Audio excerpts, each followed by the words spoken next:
วนให้คิดอนิจจังทุกสิ่งไม่ยั่งยืนจีรังย่อมผุพังตามกาลเวลาจะฝืนให้ยั่งยืนจนสิ้นโลกาอย่าได้หวังดังปรารถนาองค์พระพุทธาท่านตรัสสอนไว้เกิดแล้วคงไม่แคล้วต้องชราแก่อาคราวแก่สมปัญญาทั่วภารามีโถมไปเจ็บทุกข์ย่อมเวียนวนมีพ้นใครๆสัตว์โลกล้วนรู้แน่แก่ใจเกิดแก่เจ็บตายหลีกไปไม่พ้นใครหลงคิดหลงติดอัตตาว่าใจแจ้งกมลแม้นใครปลงได้คงสุขล้นชีวิตมีมองมนเกิดมาเป็นคนสมบูรณ์ดับหายเพียงร่างกายไว้ชีวาแต่กุศลผลกรรมทำมาย่อมแปลงค่ากลายเป็นทุนส่งผลให้ทุกคนเวียนวนไม่สูญสุขและทุกข์เป็นไปตามทุนที่พวกคุณได้ก่อทำมา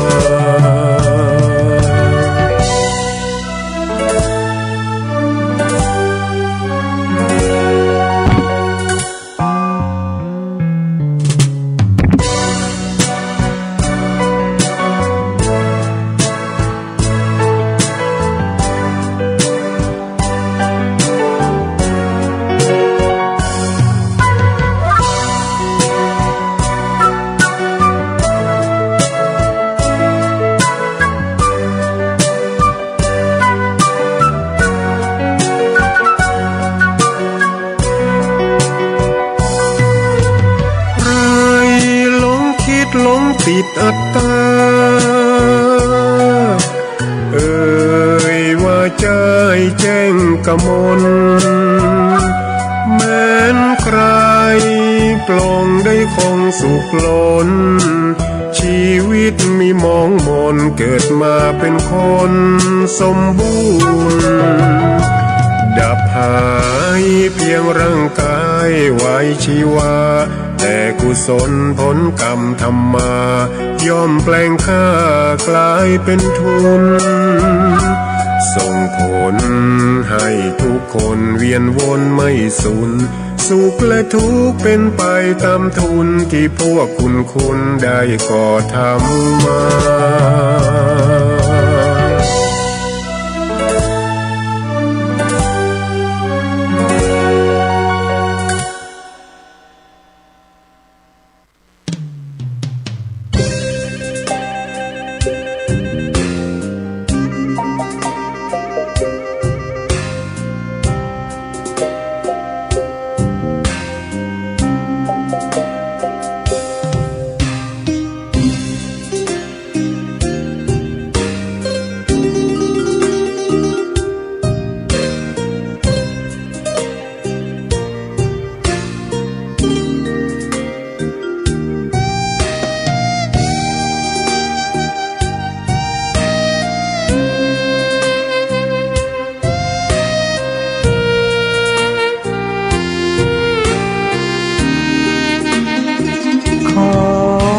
ตำนาน1,300 กว่าปีแม่จามเทวีสร้างพระเจดีย์ที่วัดดอยน้อยพร้อมเจดีย์โค้งอีกองค์เคียงคู่อยู่ดอยสลับก้อนหินใหญ่น้อยร้อยเรียงหน้าอัศจรรย์พระธาตุสีทองแงนมองฝูงพึ่งทำรังช่างมีมนต์ขลังพลังศักดิ์สิทธิ์บนนั้นกล่าวคำไหว้สากราบสักการะคนลุกคนชัน สัมผัสถึงสายสัมพันธ์คงเป็นลูกหลานเคยร่วมสร้างบุญวัดดอยน้อยอยู่กลางยอดดอยโรยต่ออำเภอดอยเหล่าเขตติดต่อป่าสางลำพูนเดินทางปลอดภัยจากเชียงใหม่หรือสายลำพูนยินดีต้อนรับนักบุญมาร่วมสร้างทานบารมีตีสามตีสี่เปิดสถานีฟังตุลุงยองนักเทศเสียงทองชื่อเสียงดังก้องทั่วฟ้าธานีตัวจริงเสียงจริงวัดดอยน้อยแม่จามเทวีต้อนรับญาติโยมที่มีจิตศรัทธามาร่วมสร้างบุญ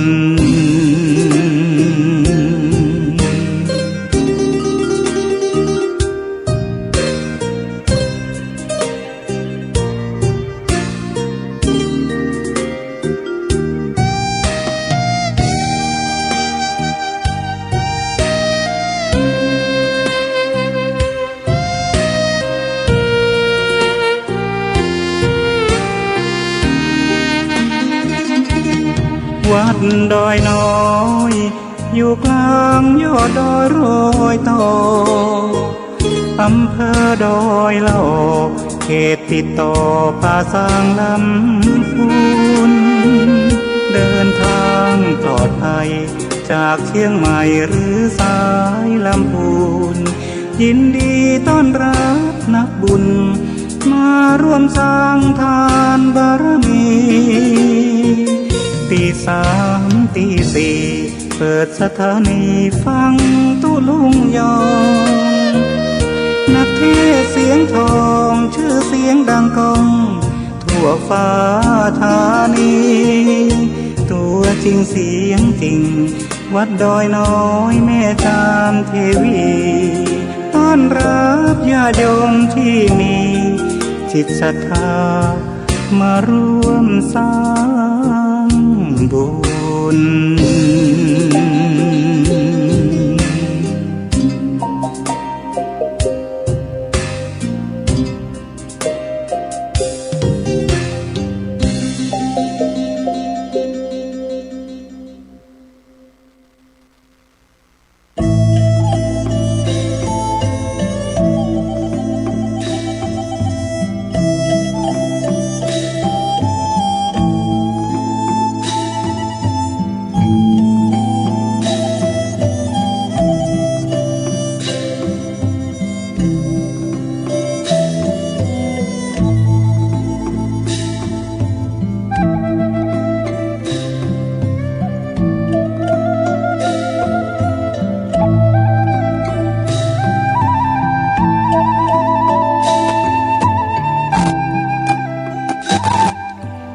ยศและลาภหาไป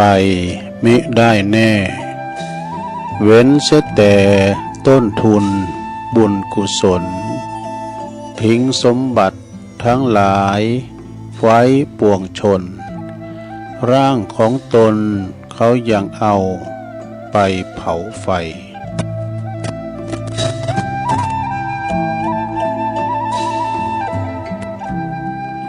ตื่นเจ้าขึ้นมา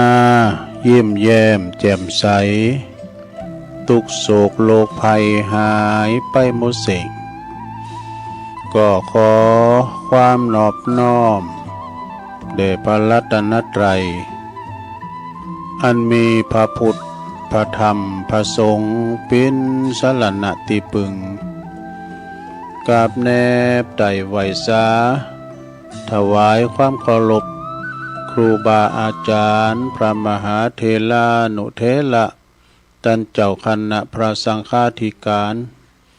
พระภิกษุสามเณรเจ้าจุโตนจุองค์กุวัดวาอารามพร้อมตึงสำนักติภักสงฆ์ตัวยเจริญปอนเจ เจริญชัยเจริญสุขมายังบรรดาปออกแม่ออกศรัทธาตันสาธุชนนักศีลนักบุญคนดีหมู่เฮาเจ้าขาดต่างหลายแตกตื่นมุนตาก็มาฟังรายการเนาะงมสวามสามหาโทรศัพท์เครื่องหับเปิดวิทยุฟังรายการสัพเพเหระปะกินกะขอนลุงไก่แจ้งรายการเสียงธรรมแสงทองรายการเสียงธรรมแสงทองนี่ก็รับผิดชอบดำเนินรายการโดยตนตัวแห่งอาตมาภาพเก่ากับผมตุลุงนันชัยวัฒนาคเสโนแห่งวัดพระธาตุดอยน้อยตำบลดอยหล่ออำเภอดอยหล่อจังหวัดเชียงใหม่ก็มาปบมาปะกันกับปออกศรัทธาในยามค่ำคืนดึกดื่นในขณะที่บางคนลับไหลอยู่เนาะฝันกันลังฝันอยู่แล้วก็เวลาหมออีนี่มันรับโมนนะอาหารตาแต่ว่าบางคนนะตื่นเชิญขึ้นมาก็ปรับละก็มาฟังรายการของตุลุงไปเนาะประคับประคองคือมันแจ้งเนาะฟังแก่งอมแก่เงากันไปในรายการสัพเพเหระตุลุงก็ได้ทำกันบ้านสรรหาอันนั้นหน่อยอันนี้หน่อยมานำเสนอศรัทธาญาติโยมทั้งหลายเนาะก่อนอื่นที่จะได้เอ่ยไปต่างคืนบุญแห่งสถานีวิทยุต่างๆนี่ก็จะได้ไหว้พระก่อนเนาะศรัทธาญาติโยมไหว้พระแล้วก็จะได้เอ่ยไปต่างสถานีกันต่อไปพร้อมแล้วก็กราบหนึ่งกราบสองกราบสามอิมินาสักกาเลนะพุทธังอภิปูชยามะอิมินาสักกาเลนะธัมมังอภิปูชยามะอิมินาสักกาเลนะสังฆังอภิปูชยามะอะระหังสัมมาสัมพุทโธภคะวาพุทธังภคะวันตังอภิวาเทมิสวากขาโตภคะวตาธัมโมธัมมังนามัสสามิ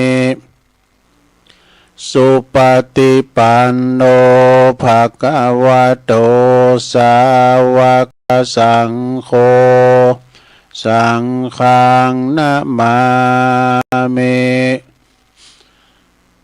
นะโมตัสสะภะคะวะโต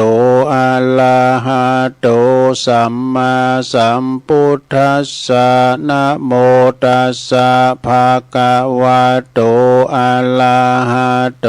สัมมาสัมพุทธัสสะนะโมตัสสะภะคะวะโตอะระหะโตสัมมาสัมพุทธัสสะอิติปิโสภะคะวะอะระหังสัมมาสัมพุทโธ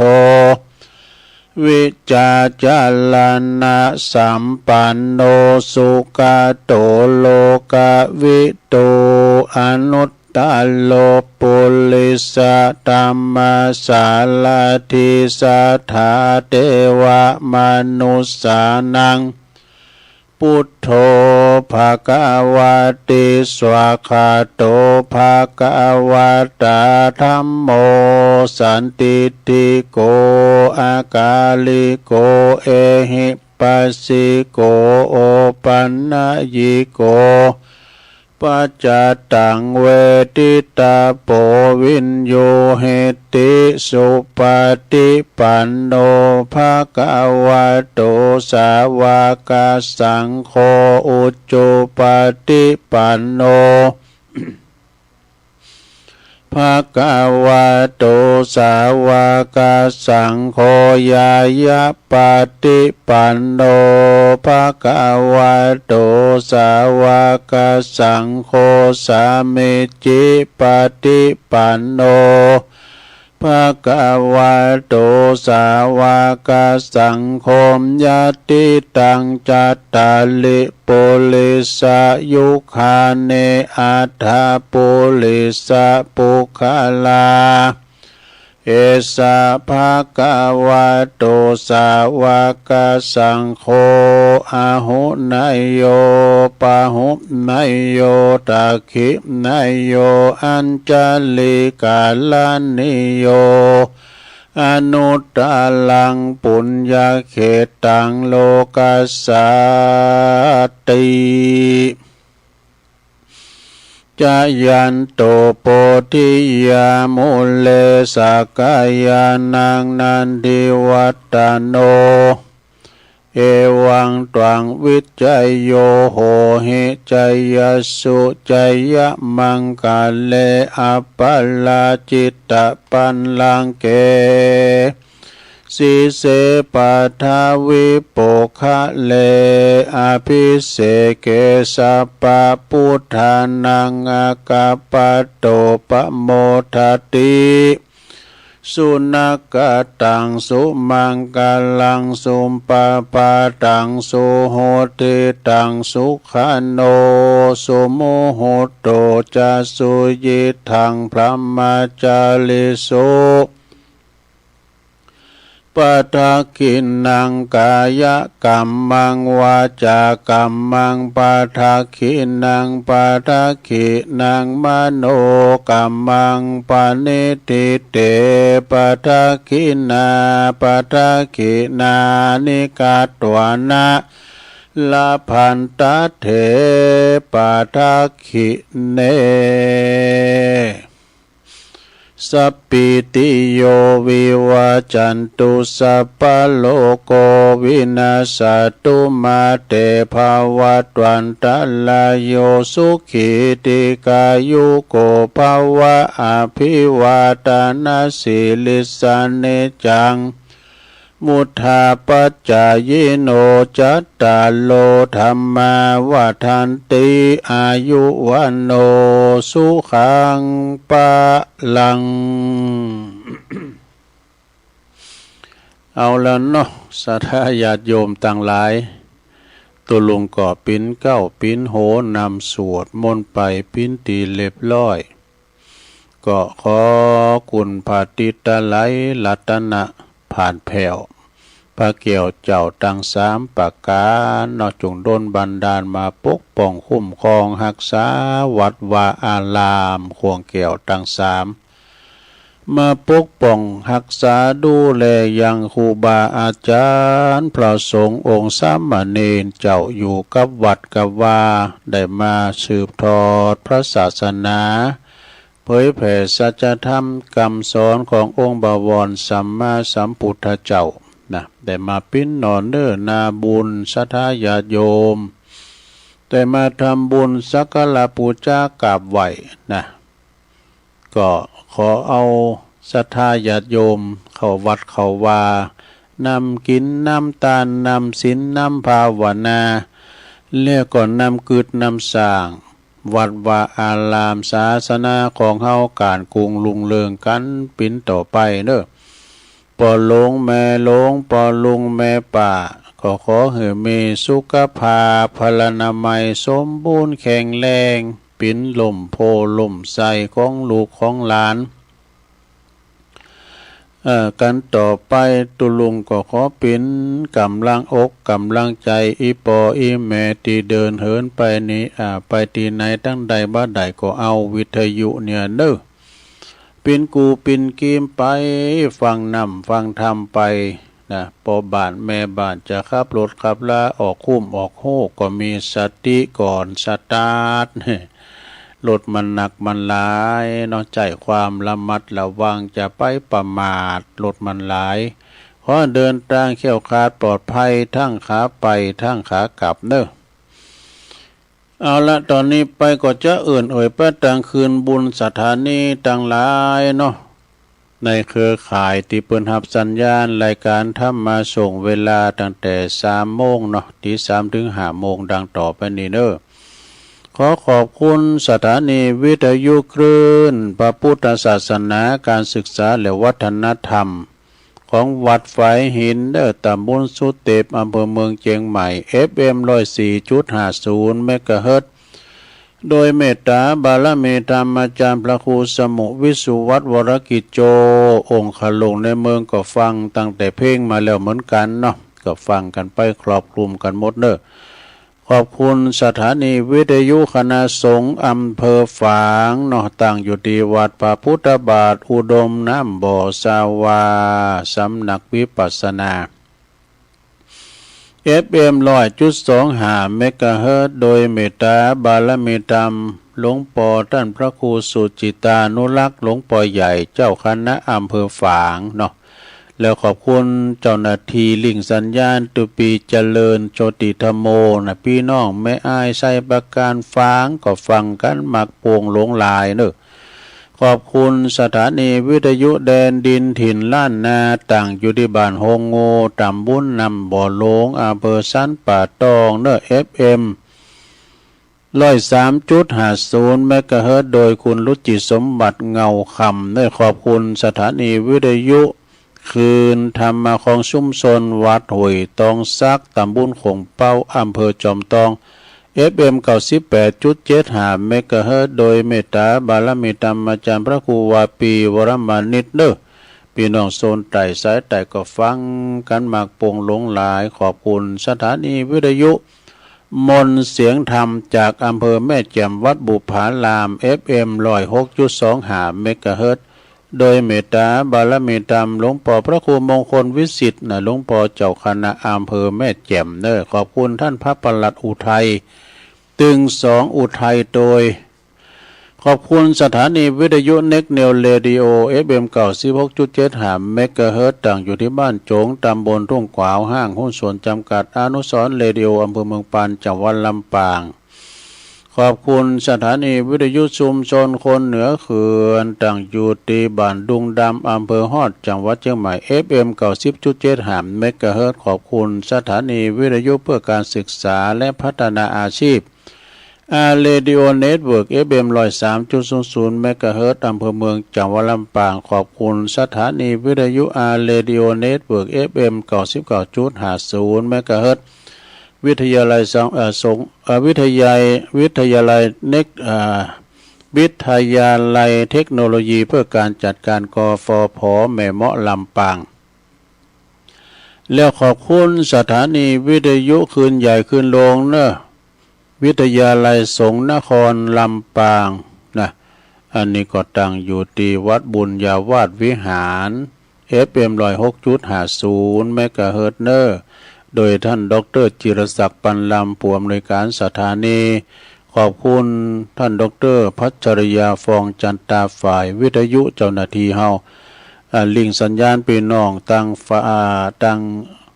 เมืองเขลางนครลำปางก็ฟังกันมากโป่งหลงหลายแล้วก็พี่น้องบ้านไก่สีคำเรดิโอสีคำเรดิโอนี้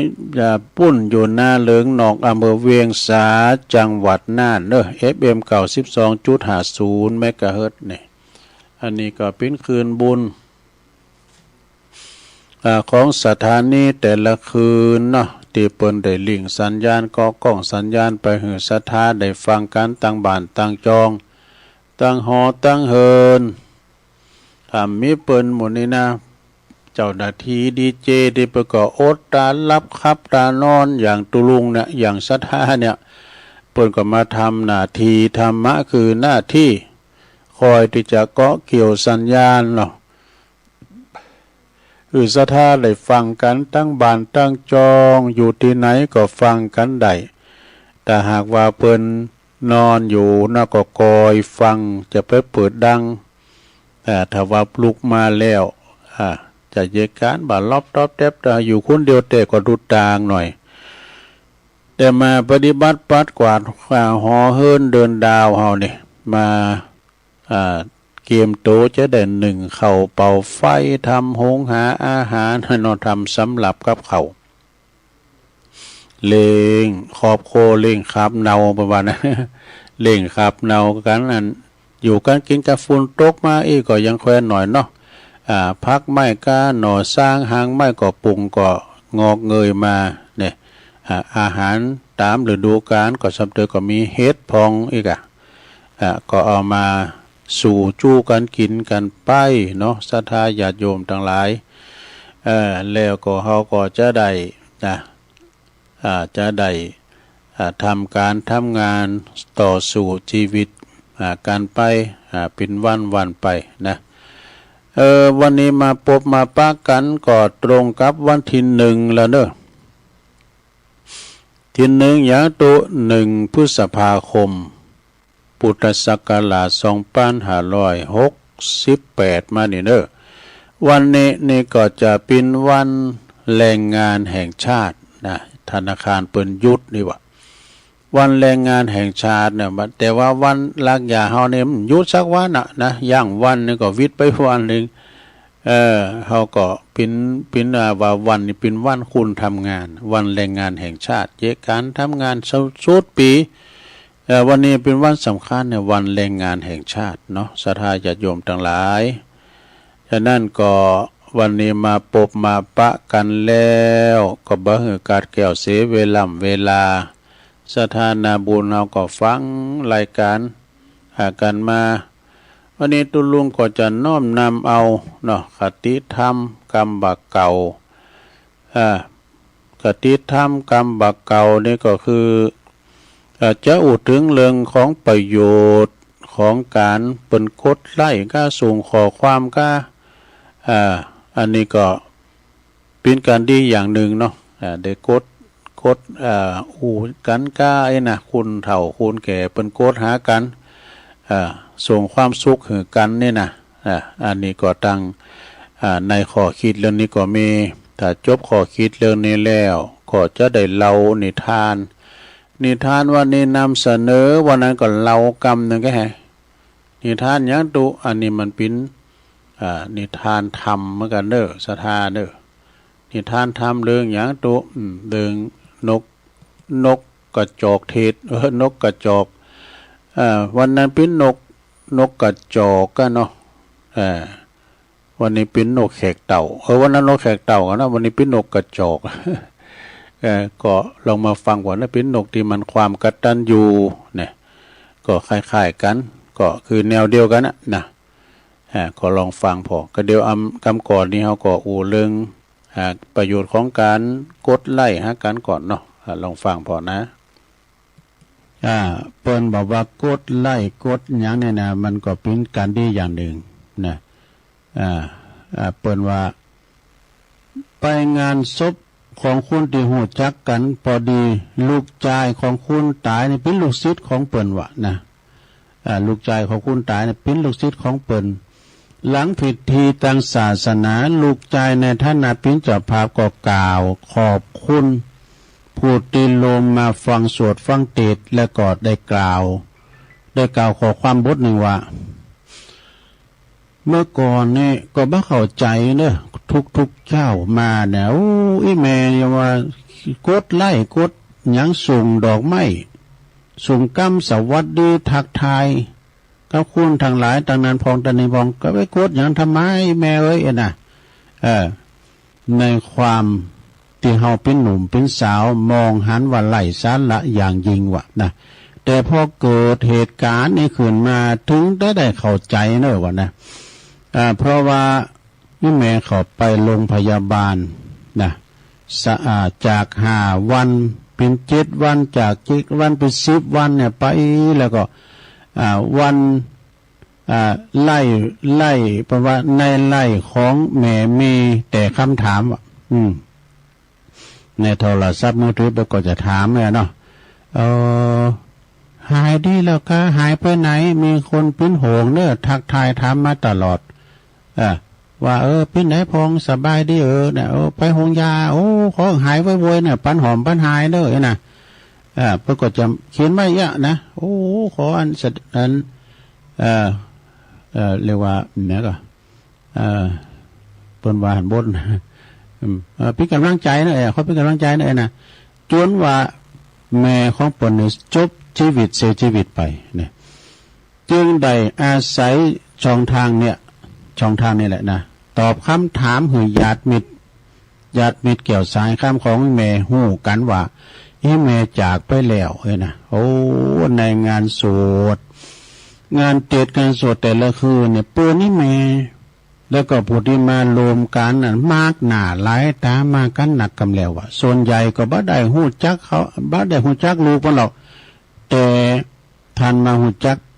เป็นเปอร์เมนะมาในนามเมเพราะท่านฮู้จักแม่นะเพิ่นทั้งหลายเพิ่นฮู้จักแม่นะมาเยี่ยมศพมาไหว้ศพมาขอขมาไอ้กะ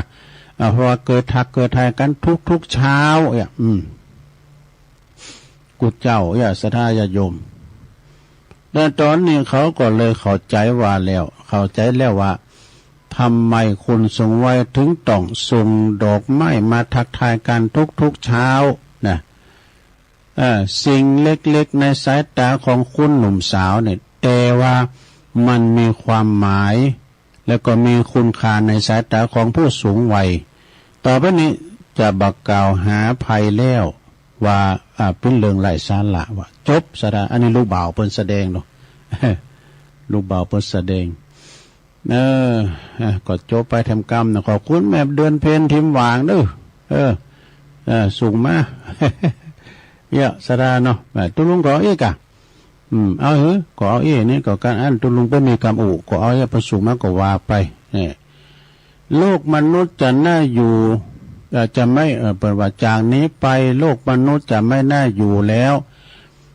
จะมีแต่คนพาล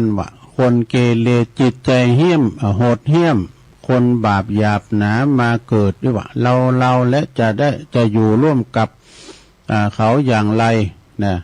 เอาใจกลับมาดูดูแลตัวเองอย่ามัวเมาดูคนอื่นนะเขาไม่ดีก็กรรมของเขาเอาเวลามารีบเร่งปฏิบัติดูแลกายใจของเราเองให้ดีโลกเปลี่ยนไปเราก็ต้องรู้จักเปลี่ยนแปลงหลวงปู่อ้อยเข็มมะโกหลวงปู่อ้อยมันออ่างน้ำหนาดอกหลวงปู่อ้อยเข็มมะโกนี่อันนี้ก็จบลงไปเนาะศรัทธาญาติโยมในไล่เอาให้ดีมาเนาะในโทรศัพท์กันเนาะต่อไปจะเราหนีทานเนี่ยจะเราหนีทานก็เดียวเนี่ยแม่จำปีวงฝันพี่น้องตั้งตุงปู่แดงก็เดียวจะเราจะเตะทำฟังนะว่านั้นเป็นมาปะเดี๋ยวจะเตะทำคือแม่อุ้ยจำปีวงฝันเป็นจังโทรมาเนี่ยมาเป็นจะมาหาวัดการตูต่างในโมนี้แม่นี่ไหววิทยุจุดนี้ตูจบบ่อยก็ไปปิดอย่างไหวว่ามันจะนักหรอไหวว่าน่ะเอาละตอนนี้ไปจะเล่าเรื่องนี้เคยเล่ามาแล้วนะสดามจะธรรมดาเนอะแต่เธอก็ปิ้นอย่างอื่นพองอันนี้พญานกกระจอกเนี่ยบางทีมันก็เป็นพญานกแขกเต้าบางทีมันก็เป็นพญานกกระจอกแต่จะนกกระจอกเทศนะก็มันก่อนแนวไปเดียวกันเนอะสัทธาเป็นแนวเดียวกันมีนกกระจอกฝูงหนึ่งประมาณ500 ตัวนะอาศัยอยู่ในป่างิ้วบนยอดเขาแห่งหนึ่งเมื่อถึงเวลาออกมาหากินแล้วก็ฝูงนกเหล่านี้นะต่างก็พากันบินมากินข้าวสาลีของเจ้านาปีปนปลูกไว้ดูซึ่งก็มีเจ้านาคนหนึ่งผู้เป็นเจ้าของไห่เจ้าของสวนได้แอบเฝ้าดูสังเกตการนกกระจอกฝูงนี้อยู่โดยความทึ่งเนี่ย เมื่อว่ามันกินข้าวสาลีอิ่มแล้วต่างก็บินกลับลงกลับลังไปโดยปากเป่าเนอะไปโดยปากเป่าเท่านั้นเองแต่ว่าส่วนว่าพญานกกระจอกนี่นะพญานกกระจอกเนี่ยเป็นผู้ที่เป็นหัวหน้าเนาะนะมันก็เมื่อว่ามันกินอิ่มแล้วนะกินอิ่มแล้วไปเพราะมันยังกาบเอาไปโดยทั้งว่านะมันก็ยังกาบเอาไปทั้ง3 โฮงกาบข้าวสาลีไปทั้ง3 โฮงกลับไปตัวเจ้านาหันก็แปลกอกแปลกใจจึงพยายามจะดักจับพญานกกระจอกเทศในหือใดนะโดยความสังเกตที่ว่ามันยืนอยู่ตัดตีนไหนมันจุกอยู่ตีนไหนของพญานกนั้นแล้วมันก็วางบ่วงดักไว้วันหนึ่งพญานกก็ถูกจับได้เจ้าหน้าก็เลยสอบถามเนาะถามพญานกว่าเจ้าเป็นคนเรียนเจ้านกผวนเป็นหัวหน้าเอ้ยนี่นะท่านคงจัดตักกะกว่านกตัวอื่นก็หายนะเป็นแน่แต่ในต้องของท่านก็คงจะใหญ่โตกับพอใหญ่โตกะต้องตันใหญ่นักกะอย่างไรใหญ่เลยนกตัวอื่นกะ เพราะว่าเมื่อกินแล้วอิ่มแล้วก็ยังคาบมาโฮงเข่าซาลีของข้าพเจ้าปิกไปแถม2-3 โฮงกันนี่เป็นพออย่างใดมียุ่งเข่ามีเล่าเข่าอยู่บุญกะที่ห้างบุญกะหรือว่าเจ้าเนี่ยจงใจจะแก่งเฮาหือมดโนมดโตนะพญานกก็เลยตอบว่าเฮาบ่มีเจตนาที่จะแก่งเจ้าหรอกและถือว่าเจ้าเนี่ยเป็นผู้ที่มีพระคุณแก่ข้าพเจ้าบ่ได้มีข้าพเจ้าบ่มียุ่งเข้าช้างเข้าแต่อย่างใดติกาไปนั้นเข้า3 โฮงนะข้าวสาลี3 โฮงนั้นโฮงหนึ่งนี่ข้าพเจ้าก็จะไปแจ้งหนี้เก่าว่าโฮงที่2นี่ข้าพเจ้าก็จะเอาไปเหือนเอาไปฝังดินไว้ว่าดูเนี่ยเจ้านามาฟังแล้วก็เกิดความสลั่งสังกาสงสัยถามไปว่าท่านเอาโฮงเข่าไปแจ้งหนี้เก่านะไปแจ้งหนี้ไผไปแจ้งหนี้ไผท่านเป็นหนี้ไผท่านเข้าทกสกะเอาปัจจัยท่านเอาไปไผหรือเอาไปฝังดินเนี่ยเอาไปฝังไว้เอาหือโปกะเนี่ยต่อมาดีๆมิฉะนั้นจะโดนโขกกรอบไปว่าเนี่ยไปเขียนไว้นะจะเป็นนกกระจอกกรอบตอนเย็นนี่แหละเลยเขาไปเขียนไว้นี่พญานกกระจอกก็เลยตอบว่าตัวข่านี่นะบอกว่าโลงเข่าที่1เนี่ยเอาไปแจ้งหนี้เก่าก็คือหมายความว่าข้าพเจ้านี่ก็จะต้องเอาโฮงเข่านี่ไปเล่นปอดูแลแม่เติบเป็นแก่แล้วปีนไปไหนมาไหนบ้าใดได้เปิ้นก็ติดต่างติดเตโหนกก็ติดต่างติดเตเข้าใจกะเปิ้นบินบ้าใดเปิ้นเฒ่าเปิ้นแก่มาแล้วก็ต้องปีนแต่อุปถากอุปถัมภ์หาข้าวหาน้ำให้เปิ้นกินเนี่ยกะแล้วก็เป็นผู้ที่มีบุญคุณแก่ข้าพเจ้าเป็นอย่างมากเรียกว่าเป็นความกตัญญูอย่างหนึ่งทั้งให้กำเนิดเกิดเลี้ยงดูข้าพเจ้ามาจนเติบใหญ่นับว่าข้าพเจ้านี่เป็นหนี้ทัน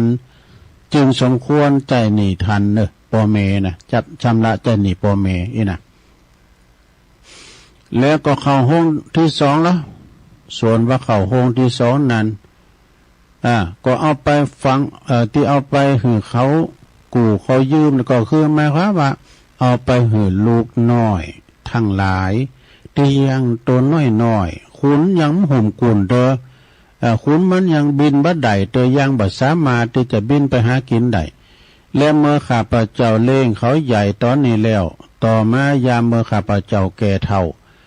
เขาหมู่นั้นก็จะมาเล่งตอบแทนพระคุณของข้าพเจ้าอันนี้เป็นการสะสมอย่างหนึ่งเด้อนี่นะแล้วโฮงเข่าโฮงที่3นี่เหรอที่เอาไปฝังดินไว้เนี่ยหมายความว่าจิได้ ก็คือหมายความว่าเอาไปทำบุญวะนี่โดยการเอาไปหืดตานกับนกที่เปิ้นชาลาภาพที่เปิ้นแก่เปิ้นชาลาไอ้เนาะนกเฒ่าแก่ที่เปิ้นบินหาอาหารบ่ได้แล้วเป็นนกผีกลผีการเจ็บป่วยกาไอ้นะที่บ่สามารถจะบินไปสวาหากินเต่ากับเอาไปฝังไว้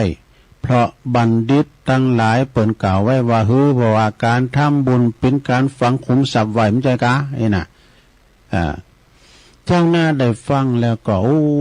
เด็กบันฟังกรรมเฉลยของพญานกเนาะพญานกกระจอกนะเฉลยพญานกกระจอกแล้วก็เกิดความเหลื่อมใสวะนะ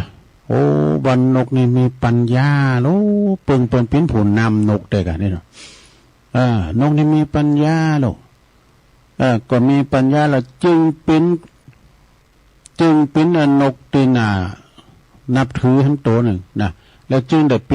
ป็นหัวหน้าควบคุมนกดูแลนกทั้งหลายแล้วก็มีความกตัญญูต่อบิดามารดาต่อพ่อแม่ตัวเองว่าเป็นนกที่มีความเมตตาต่อลูกน้อยเป็นนกที่มีใจบุญสุนทานที่สำคัญนกตัวนี้มีปัญญาหลอบขอบมองการไกลเนี่ยพญานกได้อธิบายต่อไปว่าข้าพเจ้านั่นนะข้าวสาลีตีข้าพเจ้าได้กินเข้าไปนั้นก็เปรียบเหมือนเอาทิ้งลงเหวเนี่ยเอาไปทิ้งลงเหวนะอันนี้ก็หมายความว่าเขาเอามากินเนี่ยก็กินจ่ายไปเป็นวันนะเห็นการสมาชิกพองเนี่ยนะจ่ายมือสู้กินเอาควางลงเหวดูเอาจอมปากงูเห่าเอาจอมปากงูเห่าคือแม่ละอ่อนเขาก็ครับข้าวสาลีนี่ครับที่ข้าพเจ้ากินเข้าไปแล้วนี่ก็เปรียบเหมือนว่าเอาไปทิ้งลงเหวบ่ฮู้จักติมสักตัวเนี่ยเพราะข้าพเจ้าต้องมากินทุกวันเนี่ยกินมาถึงบัดตึกเนี่ยมาถึงตึกต้องน่ะกินไปมาถึงฮู้จักตึกตึกต้องแปลว่าจ่อวอฮู้วายนะมันนะกินวันนี้นะตึมอยากสักตัวตึงข้ามาอยากใช่บ่วันพรุ่งนี้ก็ต้องมาแถมมากินแถมกินต่อใดก็บ่ฮู้จักเต็มนะเพิ่นว่านะก็จะบ่กินก็บ่ได้เพราะว่าถ้าต้องหิวก็เป็นตุกทั้งหมดเนี่ยนกเพิ่นอธิบายให้นะเจ้าสนว่านะเจ้าสนฟังเจ้าสนได้ฟังจึงกล่าวกับพญานกว่าเอ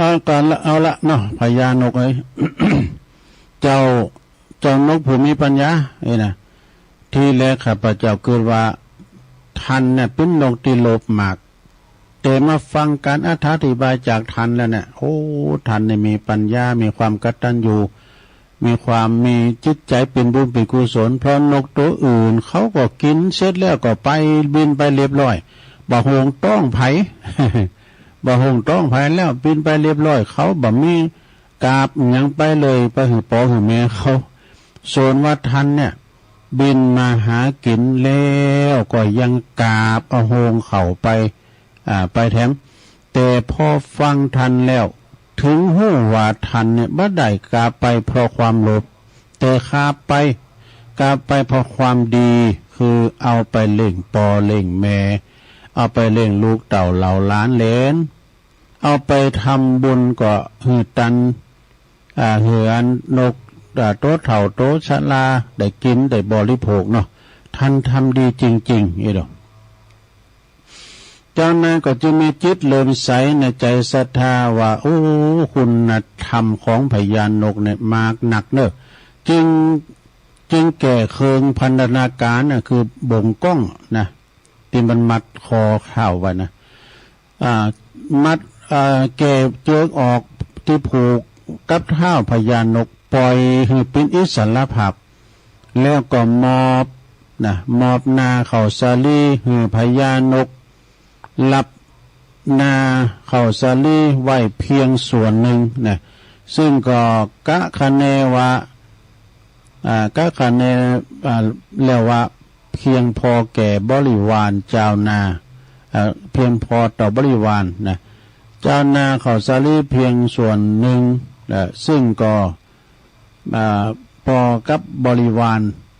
และก็คติจากขอปฏิบัติธรรมของพญานกจึงตั้งใจจะทำบุญเนาะจะทำบุญตั้งแต่นั้นจนตลอดชีวิตแน่มึงเจ้าสนขึ้นว่าหันดีหันงามตัวก็จะปฏิบัติธรรมตามเตียนพญานกบอกเองกันความประพฤติของพญานกกระจอกนกผู้มีปัญญาตัวนี้จริงๆแล้วบ้าใดกระจอกดังจือของมันเลย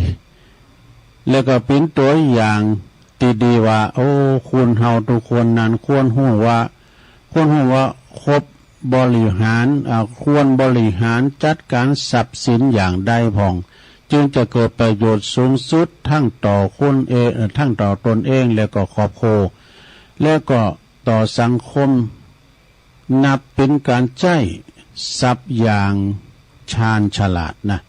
ตียิ่งใจก็ยิ่งมีความสุขความเจริญสุขทั้งทางกายสุขทั้งทางใจสุขทั้งในปัจจุบันและอนาคตเนอะนะมีให้หน่อยอยู่ลงเดียวเมื่อวันเฮาเป็นคุณแล้วนะเมื่อหูจักเก็บไปเนาะเก็บอดออมหูจักหักษาหาทรัพย์แล้วมาได้มาแล้วก็บ่ควรที่จะก็ควรที่จะต้องหาความสุขมาใส่ในการใช้ทรัพย์อย่างถูกต้องโดยนะเพราะการแสวงหาหรือว่าครอบครัวทรัพย์สินที่มีบ่อาจสร้างความสุขใจบ่อาจทำให้เกิดบุญกุศลใดเทียบเท่ากับการใช้ทรัพย์นั้นให้เกิดคุณค่าอย่างแท้จริงต่อชีวิตและผู้อื่นนะนิทานเรื่องนี้ประวัตินิทานเรื่องดีเรื่องนี้อาจทำให้เฮาปะกับการแก้ไขปัญหาทางด่านการเงินเนอะที่บางคนนี่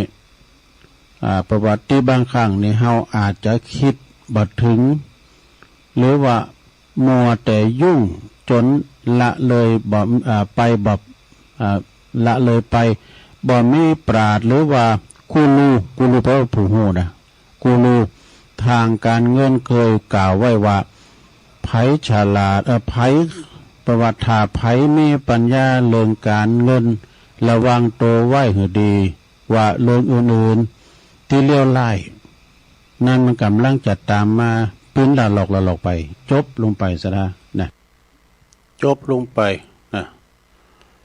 นิทานธรรมเรื่องนกกระจอกกานะวันนั้นก็เล่าละกรรมเนาะวันนี้ก็เอามาซ้ำแล้วก็ให้ศรัทธาได้ฟังกันซ้ำกันไปเป็นนิทานปัดฝุ่นกันเด้อนะมีทำเลิงหนึ่งอันนี้ก็เป็นทำเลิงหนึ่งเด้อเปิ้นว่าหันพิษปิ้นชอบนี่นิทานธรรมเรื่องนี้นะหันพิษปิ้นชอบวินานะแปลว่าวินาทูนชาดกเห็นผิดเป็นชอบก่อนเชตวันวิหารเด้อพระพุทธเจ้าของเฮานี่เปิ้นตรัสชาดกเรื่องนี้แก่เหตุนางกุมาลิกาผู้หนึ่งเนอะ ก็ไปตามคุณหลังค่อมนะคุณหลังค่อมคือเป็นหลังกล่องเนี่ยนะไปเพราะว่าหันว่าเกิดว่าเนาะพอเกิดว่าปินโคอุสุภาราชคูสุภาราชตีเจ้าเมืองเป็นนับถือนะความว่าในอดีตพระตถาคตของเฮาได้เกิดในตระกูลของเศรษฐีชนบทเนอะมีแม่หญิงสาวผู้หนึ่งเนอะหันบิดาสักละโคอุสุภาราชในเลินหันโคมีหนอกแต่คืออันเตียนที่หลังมันน่ะหนอกโง่ในไปหูจักของหนอกโง่ควายนี่หมีนะควายมันหมีหนอกโง่เนี่ย มันจะกู้นขึ้นมานะตั้งหลังมันน่ะเป็นหนอกโง่อธิบายยากเลย ควายนี่มีนะหันหนอกโง่เนี่ยไม่ยิงคนนั้นหันหนอกโง่หลังตั้งหลังเนี่ยใหญ่โตกว่าโคโตอื่นๆวะนะหนอกโง่ตัวนี้มันใหญ่โตเหลือโตอื่นๆก็เข้าใจว่าอันนี้หนอกโง่เนี่ยเป็นตีสั่งสมบารมีวะไม่ยิงคนนั้นนะเปิ้นเข้าใจว่าหนอกโง่นี่มันใหญ่เหลือเปิ้นเป็นตีสั่งสมบารมีขั้นหันใจข่อมคุณนันนะหันใจหลังข่อมคุณนันเปิ้นเตียวมาเดินผ่านหน้าเลื่อนต้นก็รีบห้องรับแล้วก็รีบเปิ้นว่ารีบต้นเป็นภรรยาตัวเองว่ะ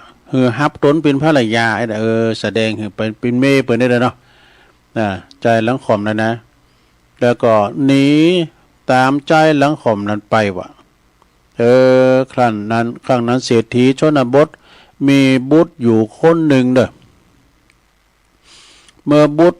เจริญวัยใหญ่นากาบังคือมาก่อเกิดไปสู่นะเกิดที่จะไปสู่ขอหญิงสาวคนนั้นนะที่เมืองปาราณสีน่ะมาเป็นภรรยา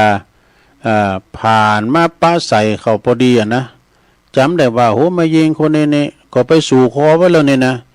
สู่ขอได้ยินตัวใจหลังข่อมมาตัวยังกะก็เปิดก็อธิบายว่าหญิงสาวนั่นหูเนาะว่าฟังว่าตีเข้าใจว่า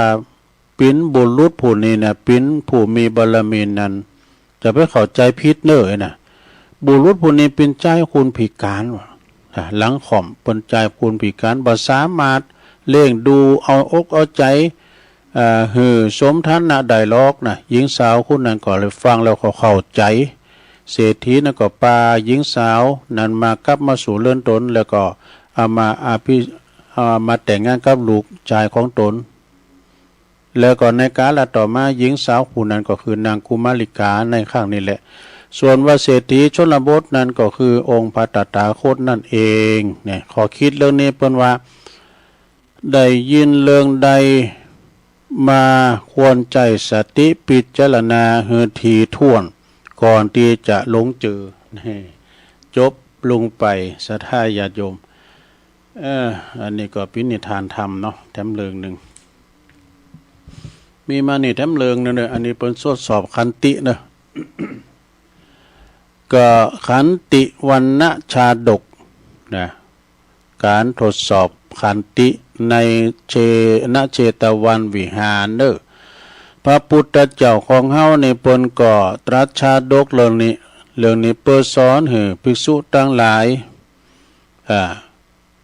หันถึงประโยชน์ของ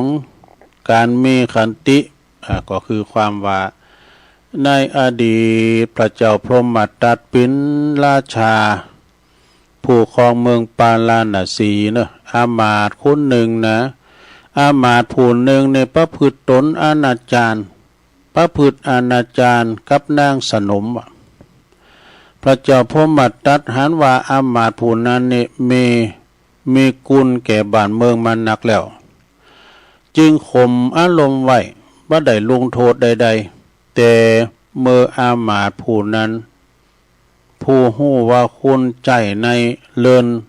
คบจู้กับภรรยาของตนก็เกิดความโทสะนะตัวก็หมายความว่าอามาตย์นั้นก็ไปลินจู้กับกับแม่ยิงแล้วก็คุณใจในเรือนตนแล้วก็มาเป็นจู้ของภรรยาของตนนี่กะอามาตย์ก็เกิดความโทสะเนอะบังเกิดความโทสะจับเอาคุณใจนั้นไปเข้าเฝ้า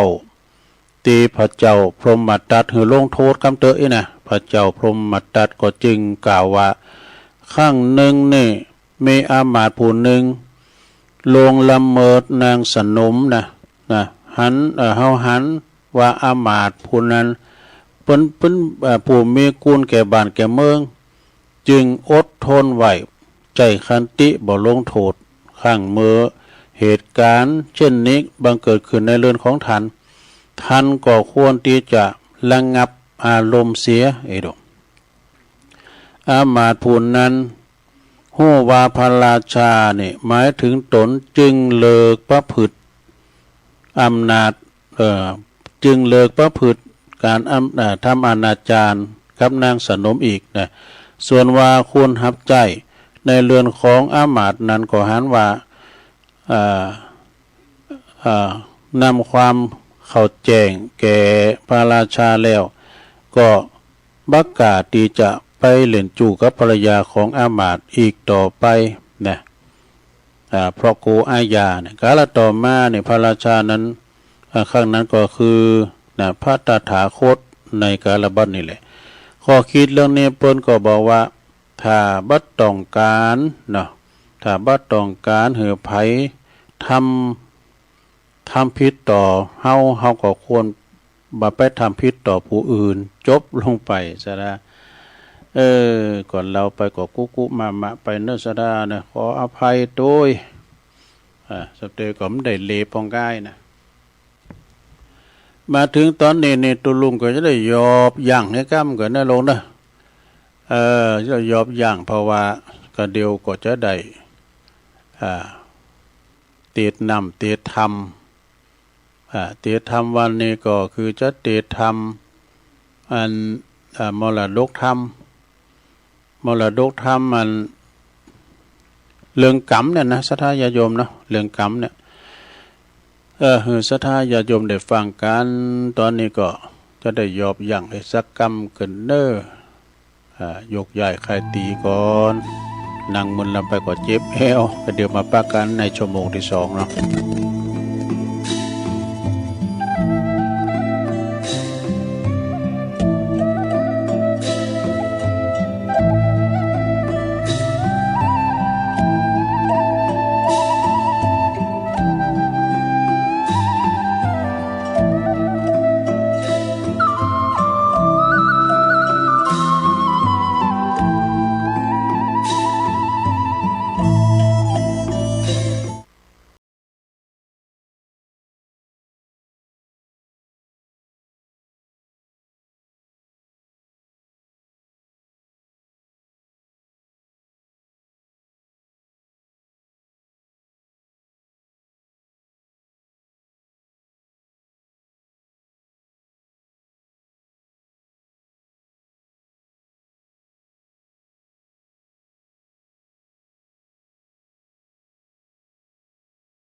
ละนอศรัทธาญาติโยมต่างหลายตุลุงก็ยกย้ายค่ายตีนั่งมึนลำไปก็รู้สึกว่าเจ็บหลังเจ็บแอวเอกะก็เลยเตียวไปเตียวมายืดสินยืดสายไปทำธุระส่วนโตวแล้วก็มานั่งอู่กันต่อในชั่วโมงที่สองเนาะขณะนี้ท่านทั้งหลายก็กำลังฟังรายการเสียงธรรมแสงทองดำเนินรายการโดยตุลุงยองซึ่งก็เป็นภาคแหลกอันช่วงแหลกเนาะคือว่ารายการแหลกเนาะของการเปิดสถานีแต่ละคืนรายการแหลกนี่ก็ตั้งแต่ตีสามไปก็ฟังรายการสารธรรมสัพเพเหระนะช่วงต่อไปก็วันนี้วันพฤหัสบดีก็ฟังท่านพระครูอภิวัตรต่อจากตุลุงเนาะแต่ว่านี่เป็นวันที่30เมษายนศรัทธาญาติโยมวันที่30เมษายนนี่ทางคณะศรัทธาเนาะสงฆ์คณะสงฆ์ก็ดีคณะศรัทธาจังหวัดเชียงใหม่นี่เปิ้นจัดงานเนาะวันครูบาเจ้าศรีวิจัยวันครูบาเจ้าศรีวิจัยนี่ก็หมายความว่าเปิ้นเปิดถนนเปิดหนทางขึ้นสู่ดอยสุเทพเนอะพิธีน้อมรำลึกนึกถึงคุณของครูบาเจ้าศรีวิจัยเปิ้นเป็นประธานในการกึดหนทางเนาะไปสู่บุญปุณะบุญเตียนวัดพระธาตุดอยสุเทพปุณะนะเป็นวันเปิดถนนครบรอบ90 ปีแล้วดูถนนสายนั้นนะ90 ปีแล้วเนอะศรัทธานะแต่ว่านี่นะเพิ่นก็มีมหกรรมจัดมหกรรมรถโบราณรถโบราณเนาะขึ้นบุญดอยกันเนาะศรัทธา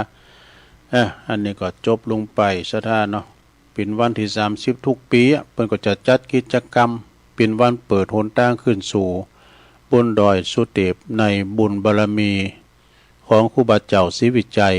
นักบุญแห่งล้านนาไทยเพิ่นก็จะได้เป็นบุคคลสำคัญของโลกโดยเนาะวันนี้ศรัทธาญาติโยมทั้งหลายเนาะก็เดี๋ยวจะได้ติดน้ำติดธรรมวันนี้ก็มีเจ้าภาพอยู่เนาะก็วันนั้นก็ไปฉันเพลที่วัดปากตั้งเจริญโดยอาจารย์พระครูอภิวัฒนวิกรมนิมนต์ครูบาอาจารย์ไปฉันเพลหันเหมือนกันหลายตุนเนาะก็เพิ่นมาสะเก่าดำโหโดยมีแม่อมราวงแหวนนี่เป็นอยู่พานอนแม่อยู่ก็พานอนขอนโมงเนาะเพิ่นก็เป็นประธานในการโยงขันเนี่ยเนาะก็มีต่างงานคุณเฒ่าคุณแก่ก็มาหลายเด้อเพราะว่าจะเป็นปออุดมแม่เทียมวันพุทธวงศ์นะเพิ่นมาเป็นเจ้าภาพถวายเพลตัวปอตานต้นแก้วสันปัดต้องพุ่นน่ะเพราะว่าจะเป็นแม่จันเลื่อนใสแม่เดือนเพนทิมวางเขาป้อภูวัดดลไอโด่งเขานี่แม่จันฟ้องศิริปาเขาเนี่ยโอ้หลายอยู่เด้อเปิ้นก็มาสุมากาลวะแล้วก็นิมนต์มาฉันเพลกันแต่พอสะอิ่งบ่ได้มาเพราะว่าจับงานเปิ้นไหลแก้วพอดี พอสะอิ่งบ่ได้มาก็จะได้ติดน้ำติดธรรมเนาะแม่อมราเป็นเก้าเป็นกันแม่จำปีตัวเด้อแม่จำปีวงฝานฟังอยู่ตุงปู่แดงบุญจะติดธรรมเรื่องกรรมกันนะศรัทธาญาติโยมทั้งหลายก็ฟังกันไปทำมรดกธรรมเด้อเรื่องกรรมเป็นจะได้ลองฟังกันเด้อมรดกธรรมแล้วจะสรุปธรรมเรื่องกรรมไว้หน่อยก็เรื่องเก่านั่นเนาะศรัทธากรรมนี่ก็คือธรรมนี่ก็เรื่องกรรมการทำกรรมอย่างไรนะมีในธรรมก็คอยฟังวันนั้นลงเด้อต่างนะโมไว้ก่อน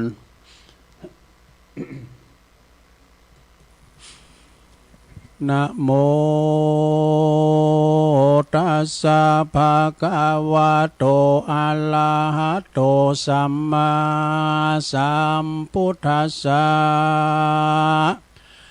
กัมมุนาวัตติโลโกติสาทาโวดุลาสปุริสะทั้งหลายทั้งยิ่งใจน้อยใหญ่ผู้มักไฟเจยบานจึงหือตานบ่ขาดมีสินสะอาดรักษาปาการมามวลหมู่พร้อมหน้าอยู่ฟังธรรมอย่าจากกรรมใหญ่น้อยโดยกรรมเป็นถ้อยสาธารจักเสียการปังอาปังเป่าเต้ามาเฝ้าตุ่มได้คนยิงใจอยู่ไกลจักเดือดไม่แก่นใจเราจะไขบอกกล่าวเฮือรู้ข่าวกี่ยาถึงการนาในโลกว่ามีสุขทุกโศกสูญการพ้องสุขอันนั้นคำเจ้าพ้องก่อมาทุกโศกเศร้าเครื่องขี่ไล่และดีนิสัยก็มีกับโลกไตนาคนมีพายาจบจอดตุกบอดตอดมาปานได้เจยบานจื่นจอยคนพายาดอยปึกตาลทุกป่าวันบ่ขาดได้ไม่มาดเครื่องขี่กันว่าจักหือนีพ้นจากต่างทุกยากสงสารเฮือใดเจยบานนั่นใส่จักป่าเฮือใดสันใดเราจะขายบอกกล่าวเฮือรู้ข่าวขี่ยาบัดนี้แหละนาศรัทธาอันว่าสัพพัญญูพระพุทธเจ้าได้เทศนาเล่าเป็นคาถาว่ากรรมมุนนาวัตติโลโกดังนี้ขายกล่าวจี้เป็นหมายว่าสัตตาโลกต่างหลายมวลหมู่ย่อมเป็นไปตามกรรมอยู่ภายมาละพ้องก่อสุขคืนวันค่ำเจ้าบ่อโศกเศร้าเครื่องกาพาตานามักไฟหรือใครใดอันใดก็สมใจกู้เชื่อดังไฟเอื้อใจมาโลคาลายพายาตก็บ่มาปาดอินทรีลูกหลานเมใหญ่น้อยสอนอยู่ถอยฟังกามนะบ่มัวดำกายหยาบกาตำบาปกับตนจุ้มลางคนนั้นใส่กรรมมาสร้างกรรมไว้ลายลามกรรมตัวกรรมสนองตามตอบใส่เฮือได้ตกไล่เครื่องกาอนาถายากรายหาเลี้ยงใส่ตามผ่านเอวคอตาเลี้ยงตองตุกโศกตองเครื่องขีเปียที่มีบ่ขาดยาก็บ่อาจจักหายย่อมมาพ่องก็ตายแต่น้อยพ่องก็กากาดก็ยามจะลา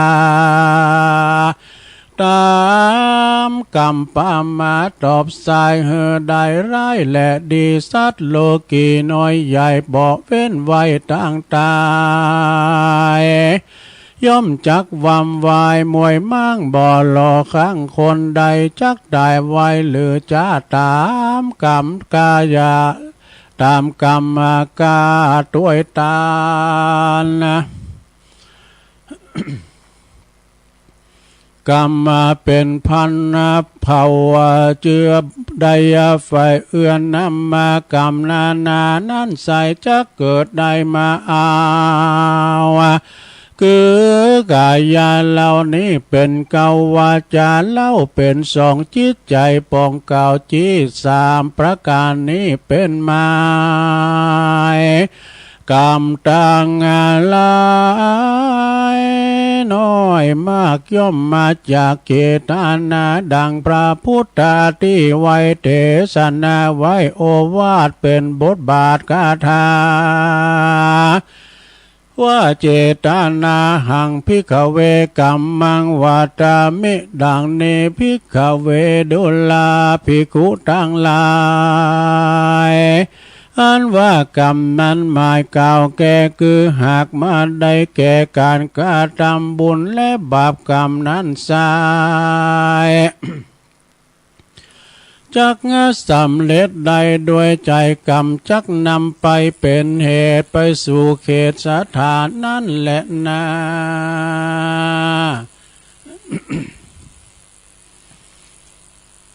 เป็นดังหันมามากเต่าดังคนหนุ่มเทาวันบ่ใจ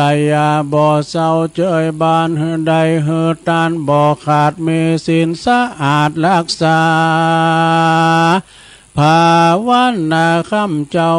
บ่บาปเศร้าเมาวนยาเมื่อตนก้อยกาดชีวิตขาดใจตายบุญลามหลายสร้างไว้ก็จักผ่ากดไว้ได้เล็งหันมีจิตใจพายพันไปสู่ยังที่อยู่เกษมสีได้สดสดีชื่นจอยผา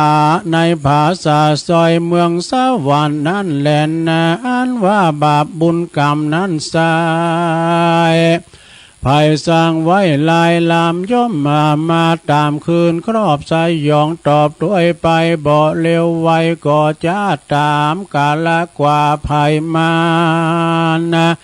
จักด้วยตันตอบสายเฮือได้ร้ายแลดีกันคนบุญมีนั่นลาวทุกคำเจ้าเจยบานเกลือกินกันสร้างบาปหานั่นใส่ยอมจักมีตุกโทษใดเครื่องกาจุมสาธามวลโมอันนั่งอยู่ฟังธรรมอยากาทำกรรมอันเป็นบาปจุงปากันมันหาบทางดีมีสินมียาใดขาดยาใดพระมาดลาสากันว่ามวยมอลลานามวยมังจากโลกกว้างเมืองโคนละก็ยอมได้เอาตนไปเกิดที่พระเสริฐกเกษมใจดังพาธานาในคือทอยบอกกากาดก้อยไกลกลาขอสัทธามวลโมจุงได้อยู่เจยบานโลคาหารพายาตอย่าได้มาปาดอินทรีย่อมจักมีเตี้ยงอายุมีเตี้ยงตาววันนั้นเล่าโสภายาได้ไกลกากาก็อยากกลอยจุงจุใหญ่น้อยยิ่งใจแดดเตือนเนติตังขียาสังวานาวิเศษจาห้องเหตุกรรมตามสนองก็บางกลมโสมเรสดิดเลี้ยวเท่านี้ก่อนแลสาธุสาธุสาธุเอาจบไปศรัทธาญาติโยมทั้งหลาย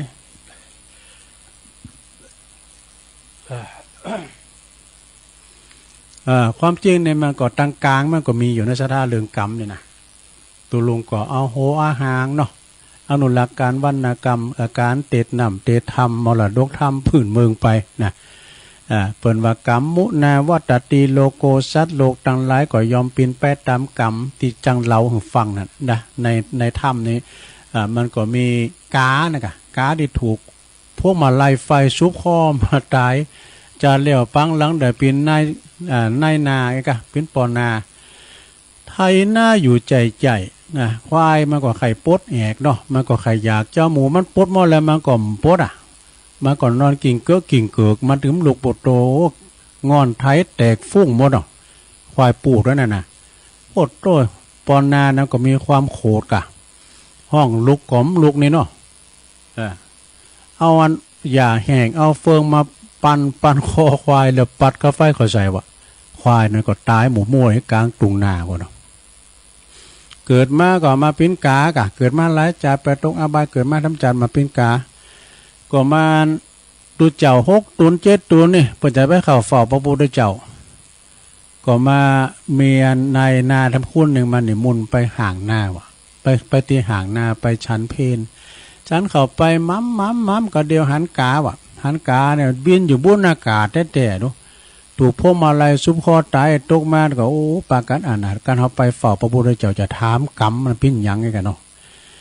จากนั้นก็ตุเจ้าก็เดินทางไปเดินสันทีไปเดินไปจะไปเข้าเฝ้าพระพุทธเจ้าพอดีมันค่ำเลยเนาะจะเข้าไปนอนก็โอ้ไปป้าถ้ำนั้นมันปิ้นตีรับตีนอนเขาจะดีหน่อยนะเนาะเจ้าบ้านก็มาหันใส่ว่าโอ้พระคุณเจ้ามันต้องไปนอนในถ้ำนั้นไปนอนไกลๆหมู่บ้านมันพุกจะมาซ่าเข้าจังหันนี่กะตุเจ้าเตืองร้ายกับฟังไปนอนกะไปนอนที่ในถ้ำปลาโคตรวันขึ้นมานี่หินหลงแหลนทับไม้ก็ปิดหูปากถ้ำไปหมดปวดโถเจ้าบ้านหูหันแล้วก็มาช่วยกันปึดจะช่วยกันปึดจะได้ก็ตื่มออกว่ะดูได้7 วันนะซะนะ7 วันวันที่7นั้นหินหลงแล้วก็เลินออกไปคนเดียวว่าโอ้อันอัศจรรย์เนาะตัวเจ้าตั้งร้ายกับโตพร้อมเนี่ยเนาะมันได้กินข้าวดอกพร้อมกันหมดตัวเจ้าเจ้าบ้านก็เอาข้าวมาให้กินให้ฉันอิ่มน้ำสำราญแล้วก็ไปเข้าเฝ้าพระพุทธเจ้ามันเป็นกรรมอย่างเข้าจ้าเนี่ยปากันเฝ้าพระพุทธเจ้าพระพุทธเจ้าก็เลยเล่าให้ฟังกานั่นหูแล้วเนาะกรรมมันเป็นจะได้นายปอนาแล้วก็กำตัวเจ้าในมังกรในวันจันทร์แล้วปังหลังว่าตัวเจ้าตั้งร้ายในเป็นจ่าเลี้ยงควายน่ะไปหันแมงตะกวดนี่แมงตะกวดนี่มันแลนไปกะเขาก็ไล่ติดมันถ้าขึ้นต้นไม้ก็มันตั้นเนาะซุกเขาหัวกับหุ้มยังหัวหนีรอดตายไปก่อนนะซุกแลนเขาหัวกับปวดเขาแต่คูดก็แต้นแล้วนี่มันแรงแล้วเนาะงูควายจะเข่าแรงแล้วหินมาตึ๊ดไปกันปะพวกเขาก็มาคุดเอามันเนี่ยหินมาตืดไว้กันซะได้ก่อนต้งพูมาจะมาคุดมันควายมันอยู่ที่เก่าดูมันไปตั้งหนาติก่อ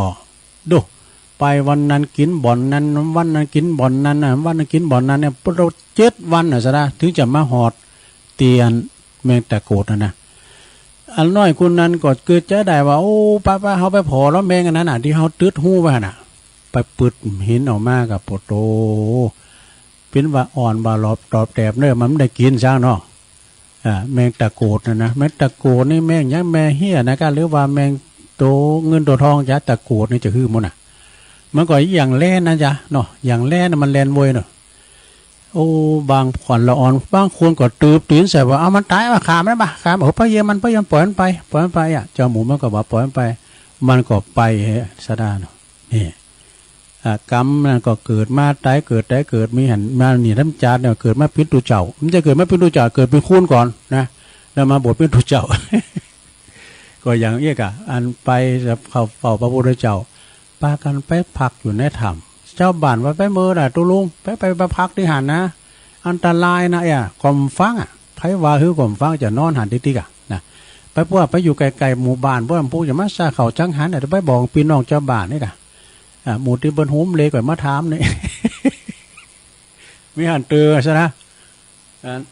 พาทุดงไปมาคนเดียวหรอเปิดมาปักกวดหมู่จ้ายป่านี่กะแล้วก็พอหลวงบ้านว่ามีตัวเจ้าเปิดมาพักหันเปิดมาเดินทุดงมาปักกวดพักหันไผ่พวกเจ้ากับไผ่จะไปซ่าเข่าจังหันก็ไปไปทำเล็กทำอีกอะแต่ว่าอีกเนาะเพิ่นได้ยินกันนี้ทุกคืนละนี้เลยตัวเจ้าเดินทุดงนะแต่ว่าไปถามเล็กเปิ้นนี่น่ะเปิ้นจะสู้หรอกเนาะแล้วผลสุดท้ายนี่ก็จะเลี้ยงควายเกิดมาเป็นตุเจ้าน้ำกองก็ได้ไปตกตุกได้ยากใจกรรมเนาะใจกรรมที่มันได้ตืดหูแมงตะกวดดูได้7 วันดูควายหลบอันนี้เป็นกรรมลักษณะธรรมกรรมนะ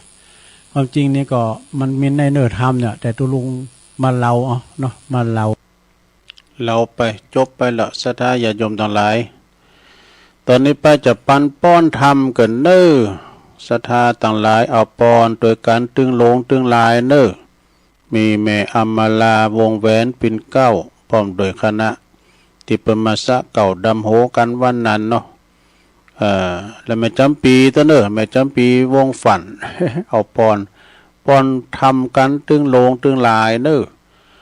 สัพพิติโยวิวาจันตุสัพพะโลกวินาศตุมาเตภวัตวันตรายโยสุขีติขายุโกภวะอภิวาทนาสีลิสานิจังวุธาปจายโนจัตตาโลธรรมาวัฏันติอายุวันโนสุขังปะลังเอาแล้ว ได้ปันป้อนไปแล้วเป็นตีเรียบร้อยเป็นน้ำธรรมคำสอนเนาะขององค์พระสัมมาสัมพุทธเจ้ามาอยู่ในธรรมพื้นเมืองก็เอามาเตียถึงสถาได้ฟังกันแต่วันพุกตุลุงก็เสาะหามาแถมในนำธรรมคำสอนเป็นมรดกธรรมกาหรือว่าจะเป็นคติธรรมคำสอนอกสอนใจก็อย่างได้ก็อดถาดาฟังกันไปเนาะสดาตอนนี้ไปก็น้อมนำเอาอันนี้เป็นกรรมมนงานสันเล่าของอาจารย์บุญเพลินยาวิชัย พูดถึงลุ่มนะลุ่มนี่เป็นคำภาษายองถ้าว่าเปิ้นเป็นภาษากลางหน่อยก็ลมนะลมเรื่องของลมนะลุ่มตีไผบ่ไข่ได้ก็คือลุ่มบัดจ้อยนี่ แต่ลุ่มมันบัดจ้อยแล้วนะก็คือลุ่มมันบัดดีอารมณ์มันขึ้นเนี่ยลมมันขึ้นก็ความเครียดก็ขึ้นการไผไปอยู่ร้อนหนาก็จะดงจะด่าเปิ้นก้านี่ลุ่มบัดจ้อยนะยังขวางหูขวางตาก็จะดุจะเดือดจะด่าเปิ้นไปในลุ่มบัดจ้อยนะลุ่มขึ้น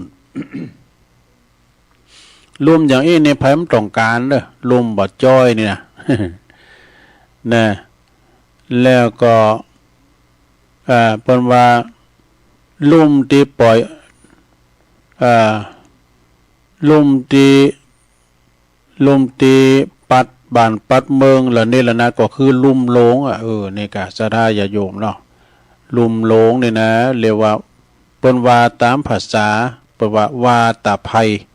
มันปัดลุ่มละเนละนาดโมดปีนี้รู้สึกว่าหลายตีเด้อสถา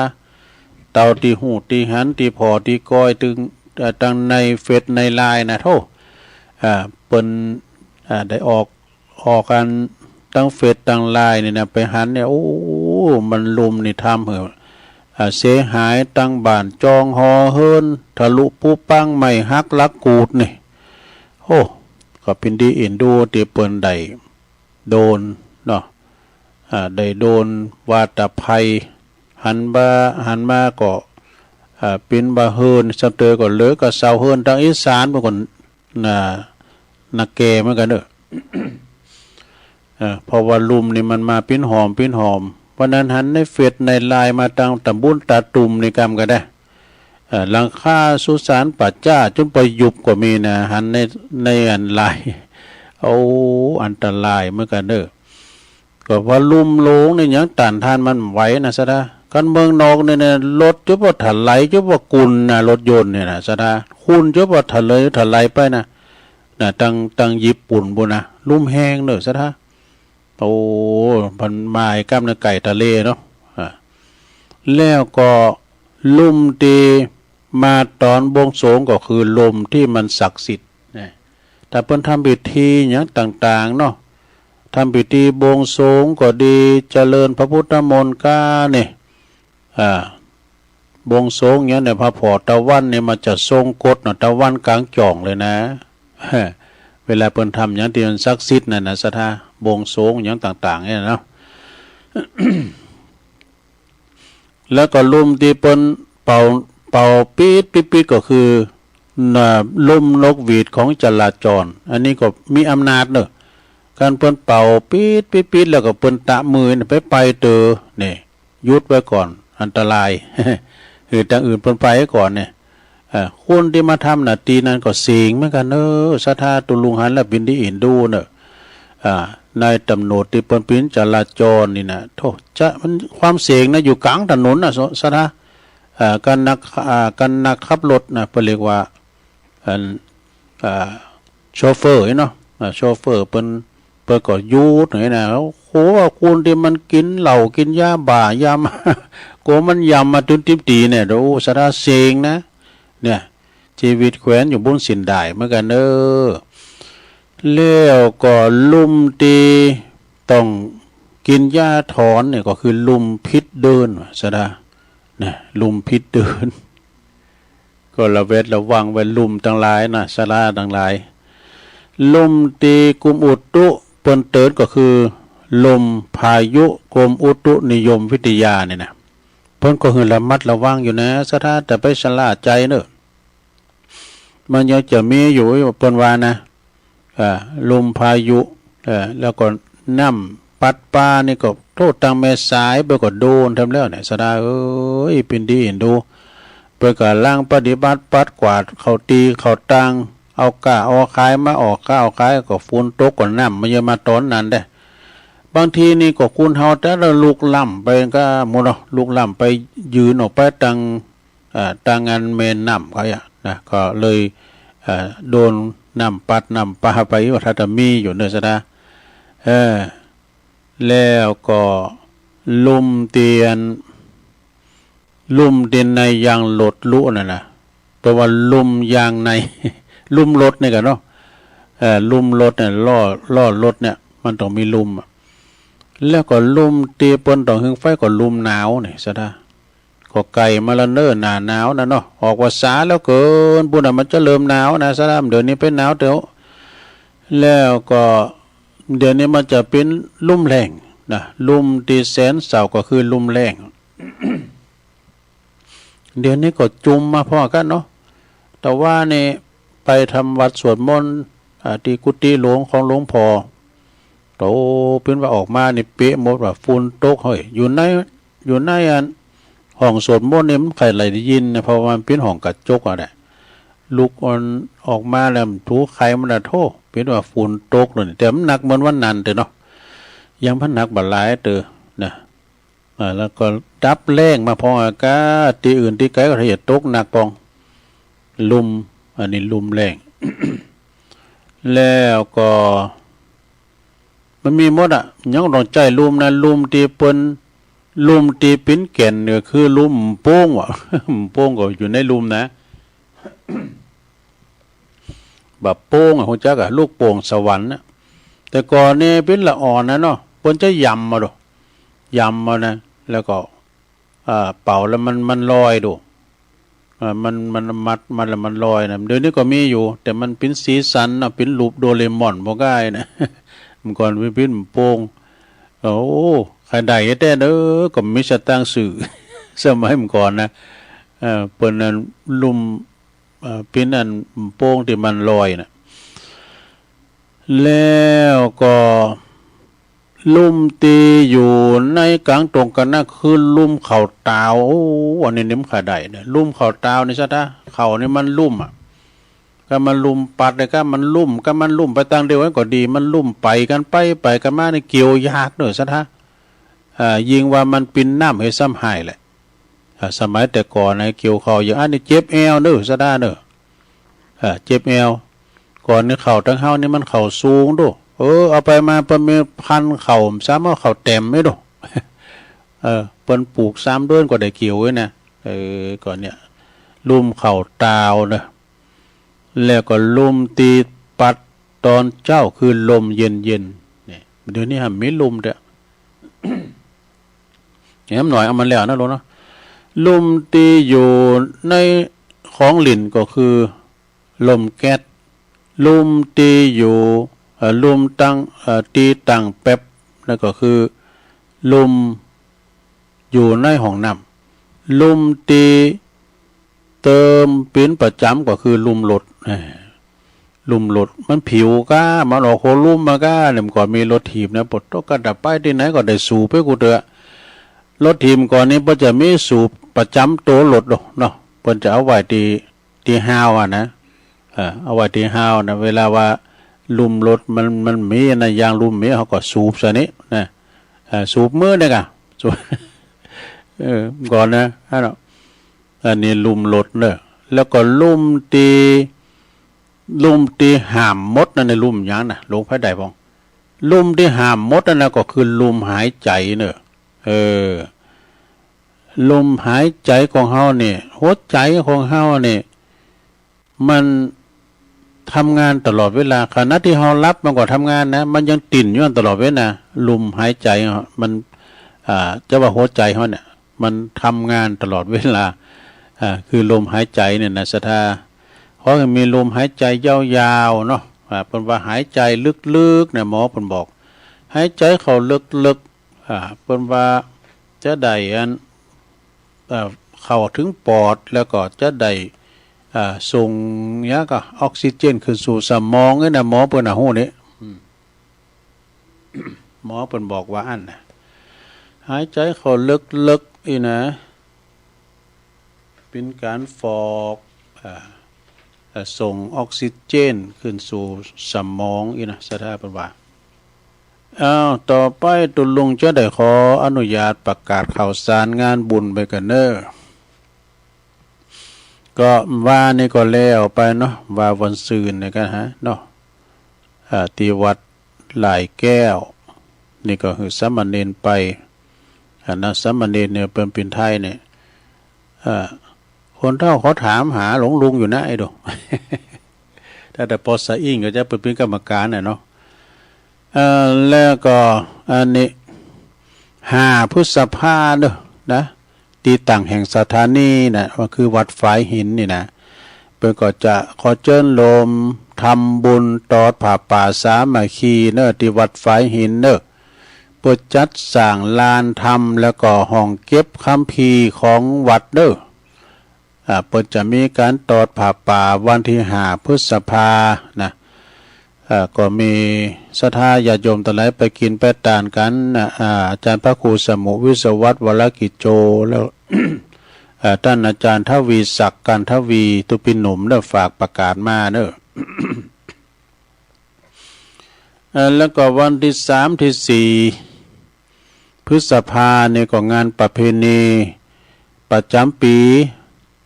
ทรงน้ำพระธาตุที่วัดคันธาวาสทุ่งปุยตำบลสันติสุขอำเภอดอยหล่อเนาะ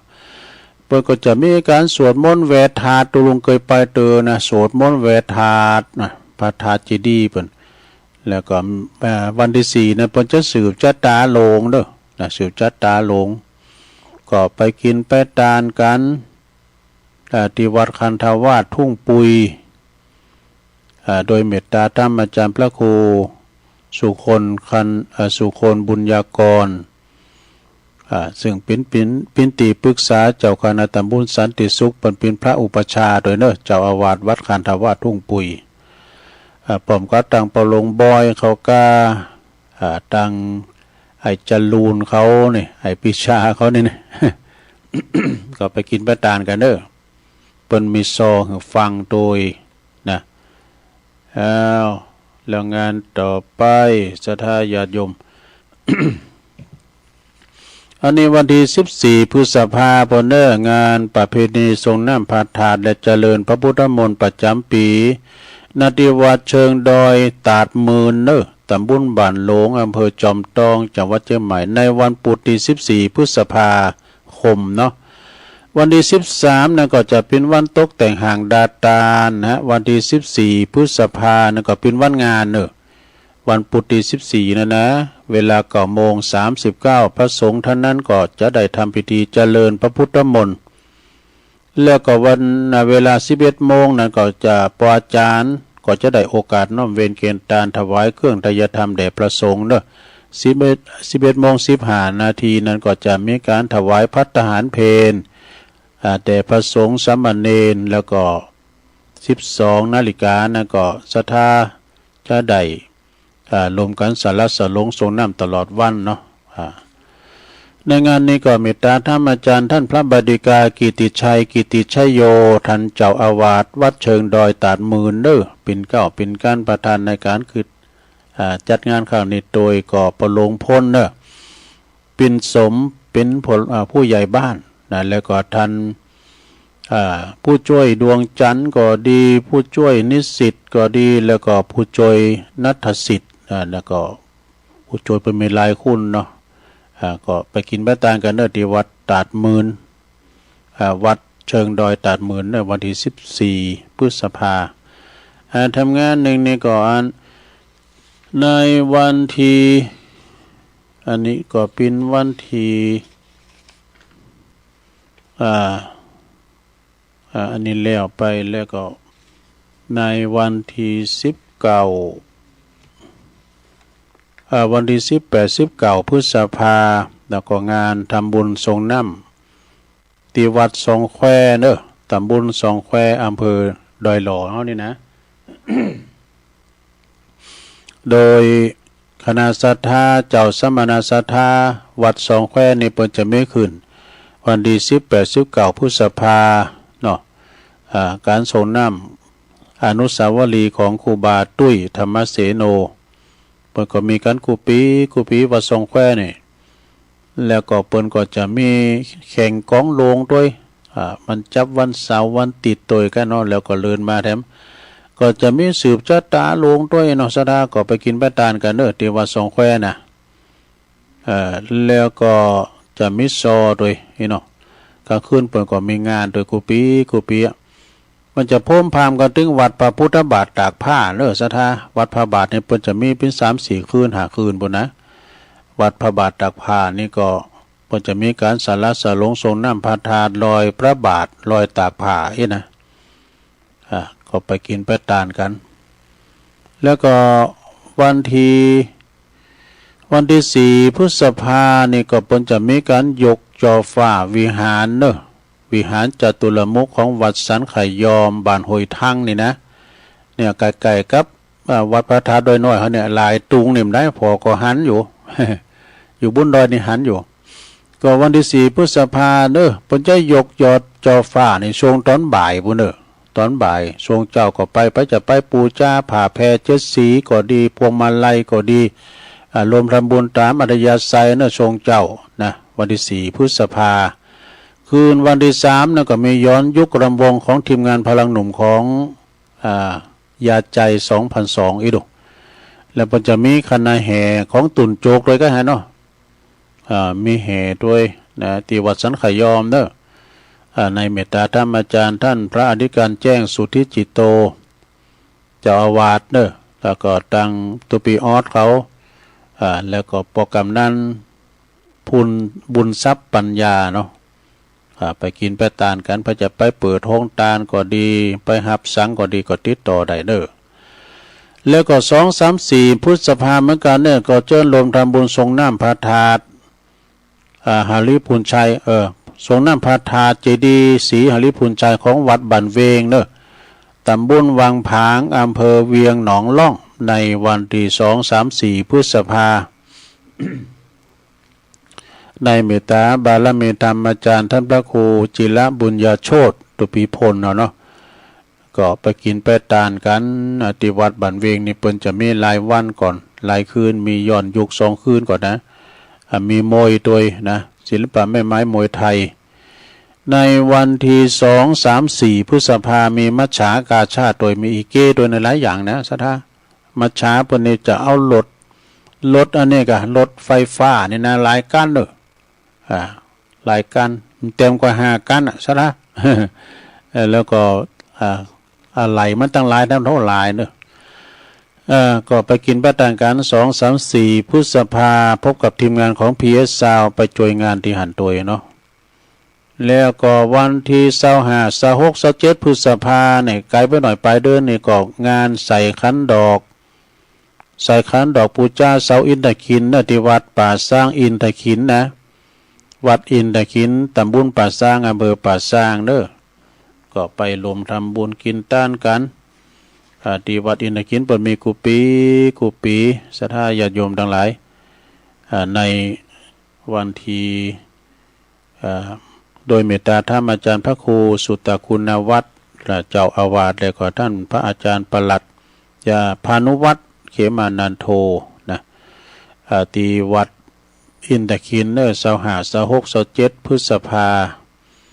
แล้วก็ทำงาน1ก็4 พฤษภาเหมือนกันเนาะประเพณีทรงน้ำพระธาตุวัดบันเหล่าพระเจ้าใต้เขียวก็ได้มาตัดกันถึงวัดบันเวงนะเนาะสะเตือมีพระวัดมอนมหินศิลารามบนตรงกันอยู่กันเนาะ ที่4 พฤษภาเนี่ยมีหลายตีเนาะสัทธางานบุญวันนั้นมีหลายตีเหมือนกันนะ แล้วก็ในวันที่วันที่19 พฤษภาคมในหลวงปู่ด้อยบวชเปิ้นได้ยินกะเนาะเปิ้นออนไลน์ปฏิบุญกะครับเปิ้นจะมีอายุจะทำบุญฉลองอายุวัฒนมงคลของหลวงปู่ด้อยพระครูปฏิภาณธรรมทินปุ้นวัดพระธาตุม่อนจอมผอพุ่นนะม่อนจอมผอพุ่นเด้อก็ยังไกลอยู่เนาะ19 พฤษภาแล้วก็เริ่มวันที่1แล้วนะวันเนี้ยเข้าสู่วันที่1ของพฤษภาวันนี้วันแรงงานด้วย24 พฤษภาเพิ่นก็บ่จะตอดผ้าป่าเนี่ยที่วัดบรรพตสถิตนะในเมตตาบารมีธรรมอาจารย์ท่านพระมหานพดลสุวรรณเมธีเนาะแล้วก็ท่านพระมหาสมชาติชาตปัญโยเปิ้นก็จะมีงานตอดผ้าป่าสามัคคีกันก็ไปลมกินลมตาลกันเด้อแล้วก็วันที่11เอาวันที่วัดโหโขงด้วยนะวันที่4 พฤษภานะเนาะเอาปีแล้วนี่เปิ้นเปิดปีแรกเนี่ยเปิ้นเปิดงานปีแรกเด้อที่วัดโหโขงนะที่ท่านปรเมศตุพีเอ็มพุ่นนะวัดโหโขงก็อยู่ในเขตตำบลสองแควเหมือนกันเนาะกล่าวห้างเปิ้นแล้วกล่าวห้างโต๊ะกล่าวไว้กำหนึ่งวันที่11 พฤษภาคมเดือน8ปิ้งเด้อก็ที่วัดพระธาตุดอยน้อยที่วัดพระธาตุดอยน้อยนี่ก็เป็นประเพณีเก่าเดิมเหมือนกันเด้อเปิ้นก็จะมีงานทรงน้ำพระธาตุประจำปีเหมือนกันเด้อคันไผมาบุญดอยนี่ก็หันพระธาตุสีแดงอยู่เดิมเดี๋ยวนี้นะเพราะว่าเปิ้นจะห่มตองปิดทองใหม่ก็เอาสีร่องปืนเขาตาเป็นสีแดงแล้วก็เปิ้นเอาทองคำมาปิดนำกันอีกก่อนในวันที่11 พฤษภาคมเนาะในเมตตาบารมีธรรมหลวงพ่อพระครูสาธุกิจจานันท์หลวงพ่อเจ้าคณะอำเภอดอยหล่อเจ้าวัดพระธาตุเจ้าดอยน้อยพร้อมกับคณะศรัทธาเนอะก็จะได้ทำในการสลัดสลงทรงน้ำพระธาตุประจำปี11 พฤษภาคมเนอะเปิ่นก็จะมีทรงตอนเจ้านั้นพระสงฆ์ทั้งนั้นก็เปิ่นจะมีการทักษิณานุปทานทำบุญตักบาตรกินของง่ายแล้ว9 โมงก็จะได้สืบจัดตาโลงแถมนะพิธี2 จังหวะด้วยกันเนอะที่วัดพระธาตุดอยน้อย11 พฤษภาคมเดือน6ปิ้งเป็นวันวิสาขบูชาด้วยวันวิสาขบูชาโลกนะวันนั้นก็เป็นวันมีทั้งหลายวัดเนอะโอ้แต่วัดโลงเว้งละปูนด้วยเนอะวัดโลงเว้งละปูนก็วันเดียวกันเนาะแต่เปิ้นมีหลายวันนะตั้งแต่วันที่8 9 10 11พวกกันเนาะเป็นรายวันเหมือนกับวัดพระพุทธบาทตากผ้าอย่างกันวัดพัทธาธาริพุนชัยวัดหลวงเว้งหลับปูนเนาะในเมตตาธรรมหลวงปอพระเดชพระคุณท่านเจ้าคุณพระเทพรัตนนายกเนาะเจ้าคณะจังหวัดหลับปูนแล้วก็มีตั้งพี่เดินเนอะวัดพุทธนิมิตด้วยเนอะวัดพุทธนิมิตก็เปิ้นก็มีวันนั้นเดือน8ปิ้งเหมือนกันเนอะ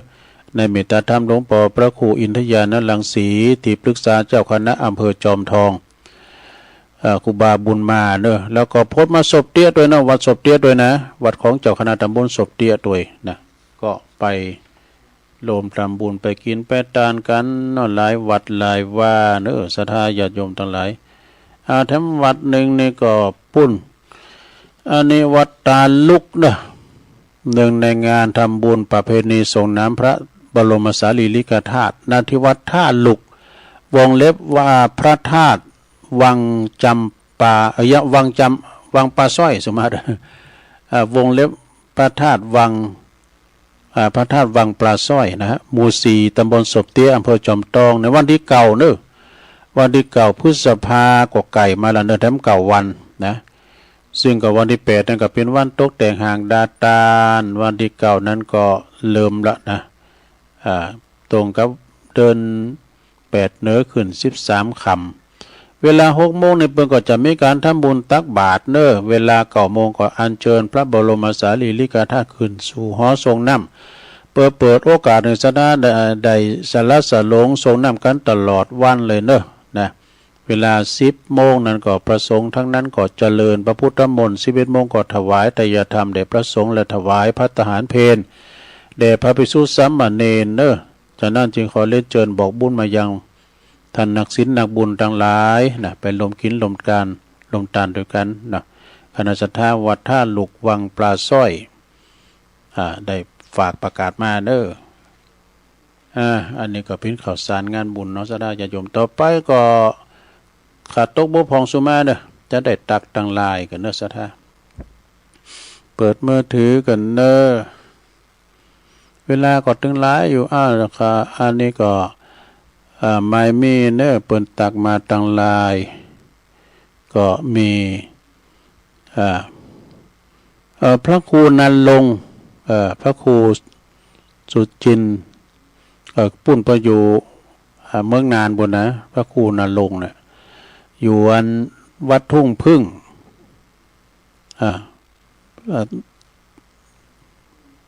เปิ้นกดตักมาตังลายแล้วก็แม่จันเลื่อนใสด้วยเนอะตื่นมาจับตัวลุงเข่าพอดีดีละตื่นมาจับเนาะแม่จันเลื่อนใสแม่ครูเพลินทิพย์เพลินพิษทิพย์พลึกอันนี้ก็อยู่บ้านแป่นแม่ครูฟังอยู่นะเจ้ายินดีเนอะแล้วก็ยงยุทธมณีวันฟังจากบ่อแห้วลำปางเนอะขอบคุณหลายๆเนาะแม่หลงสายฝนจันคุณนะฟังจากบ้านน้องผาขาวนี่นะหลายปีกนี่บรรจงกันทวงนำดิบเนอฟังอยู่เนอตุลุงฟังอยู่บุญส่งจากลำปางไหวสานะครับเนอแล้วก็มีอาจารย์สมุวิสุวัฒน์วรกิจโจไหวสานะครับเนอติดตามไปโดยโยมจากโดยน้อยพัฒนาหนองหานสันทรายแล้วก็แม่แดงอัมพรจากเต็นดอกไม้จอมตองโดยเนอแม่ครูกัญญากศนโดยแล้วก็พระครูสุจินธรรมานุวัตรตุปีชาเนอจากเจ้าคณะตำบลโมงหน่อยเจ้าอาวาสวัดป่าตาลเนอไหวสานะครับเนอนะโยมยุพินหอมมาลาปีน้อยเนอฟังจากบ้านแม่โยกนะก็ชัดเจนดีไฟหินนะโอ้วันนี้ปอบุญธรรมมาเด้อปอบุญธรรมชัยกาดอยู่บ้านมุกเปิงบนเนออยู่บ้านหมูเปิงโยมปอฟังอยู่เนอแม่รัชนีโดยดงชัยกาดกูบารมีของเปิ่นนะโอ้ตุลุงดอยเนอชัดเจนดีครับเปิ่นเราซุ่มฟังอยู่ในไหวสาหลวงปู่เนอหลวงปู่ดอยเนี่ยเปิ่นอยู่วัดพระธาตุม่อนจอมพอไหวสาหลวงปู่นะครับเนอโอ้วันนี้ลื่อโลงมาเนอลื่อโลงเนอสุทันเนอโอ้โทก็บาเต้นดูปีเอ้ยดูห้องดูปีเนาะเกิดรถเต้นบนขอบคุณเนอลือหลงเนอนิยมกันกพิษชัยนาล้านนาพันเนออยู่ปุ้นห้วยงูในเมืองฝางบนเนอฟังอยู่ไว้นะแล้วก็แม่ศิรินทิพย์บุญเลิศฟังจากปุ้นกรุงเทพมหานครจบการตักตังลายเนาะสถาตอนนี้ไปก็จะได้เปิดสายเนอสถาญาติโยมนะโทรมาที่เบอร์089-955-6506เจริญปอนเจ้าไก่วันวิสาขะเดือนนะเจ้าวันเดือนที่เกิดเกี่ยวของพุทธาองค์พระสัมมาสัมพุทธเจ้าพระองค์ประสูติวันศุกร์ปีจอตัสรูนันนอวันศุกร์ปีไก่ปรินิพพานวันการมาสิงเป็นเดินเป็ดเพ่งมาสิงงูหน่อยเป็นควักทำงามปั่นเข่าก่อนน้อยปั่นสักไม้ก่อยกบอวันวิสาขะมาตึงเหล่าน้องขอหือยกยอเข่า49ขอเชิญพี่น้องศรัทธาหนุ่มเฒ่าไปลืมตั้งเข่าปูจาเฮาจักไปวัดกอไก่เจนะขอหือเอา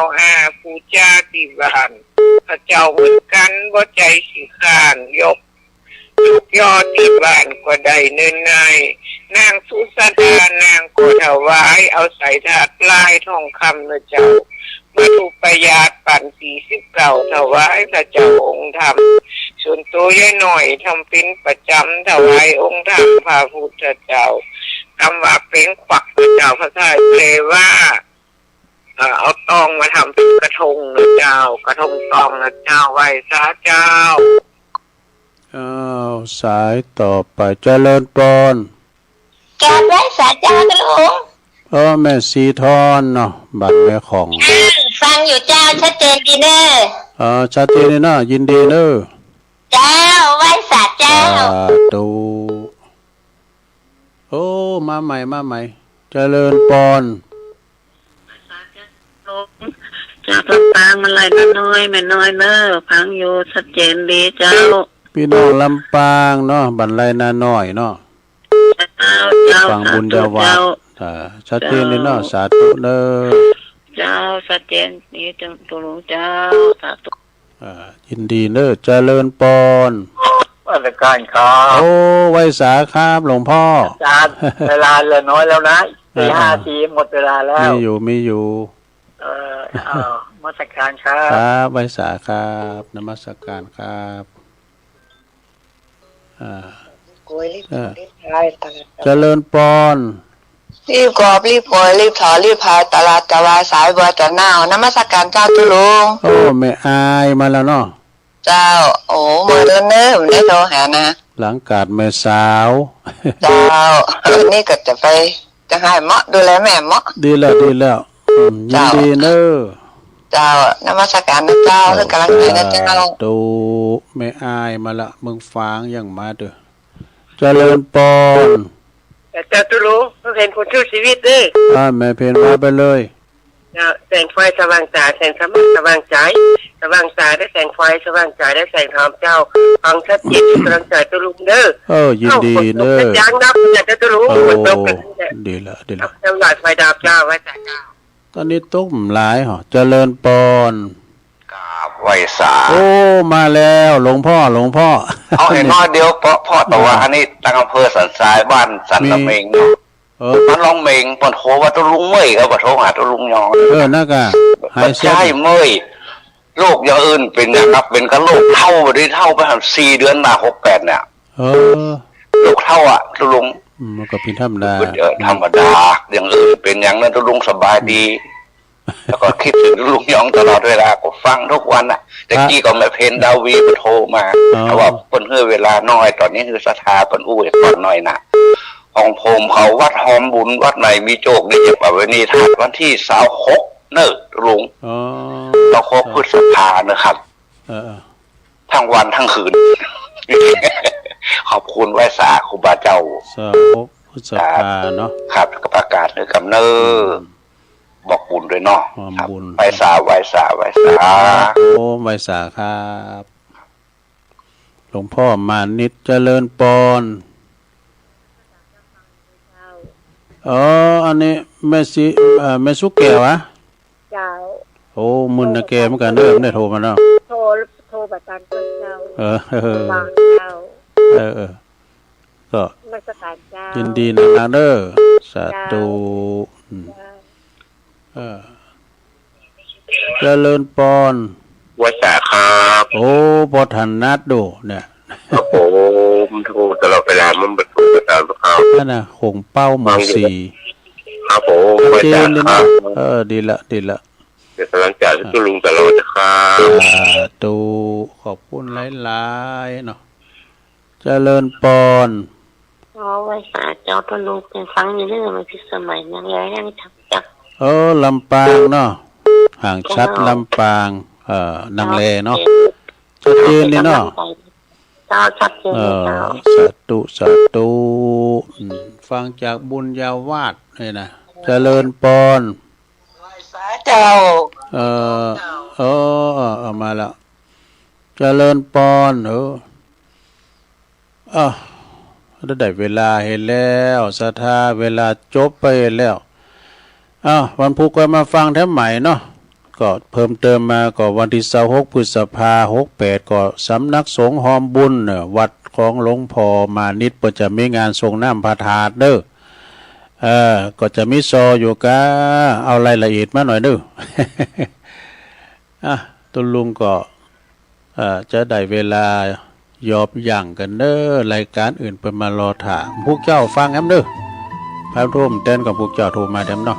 โจดีมิจามังกันจุโกจุตานเนจัตตาโลธรรมาวัตันติอายุวันโนสุขังปะลั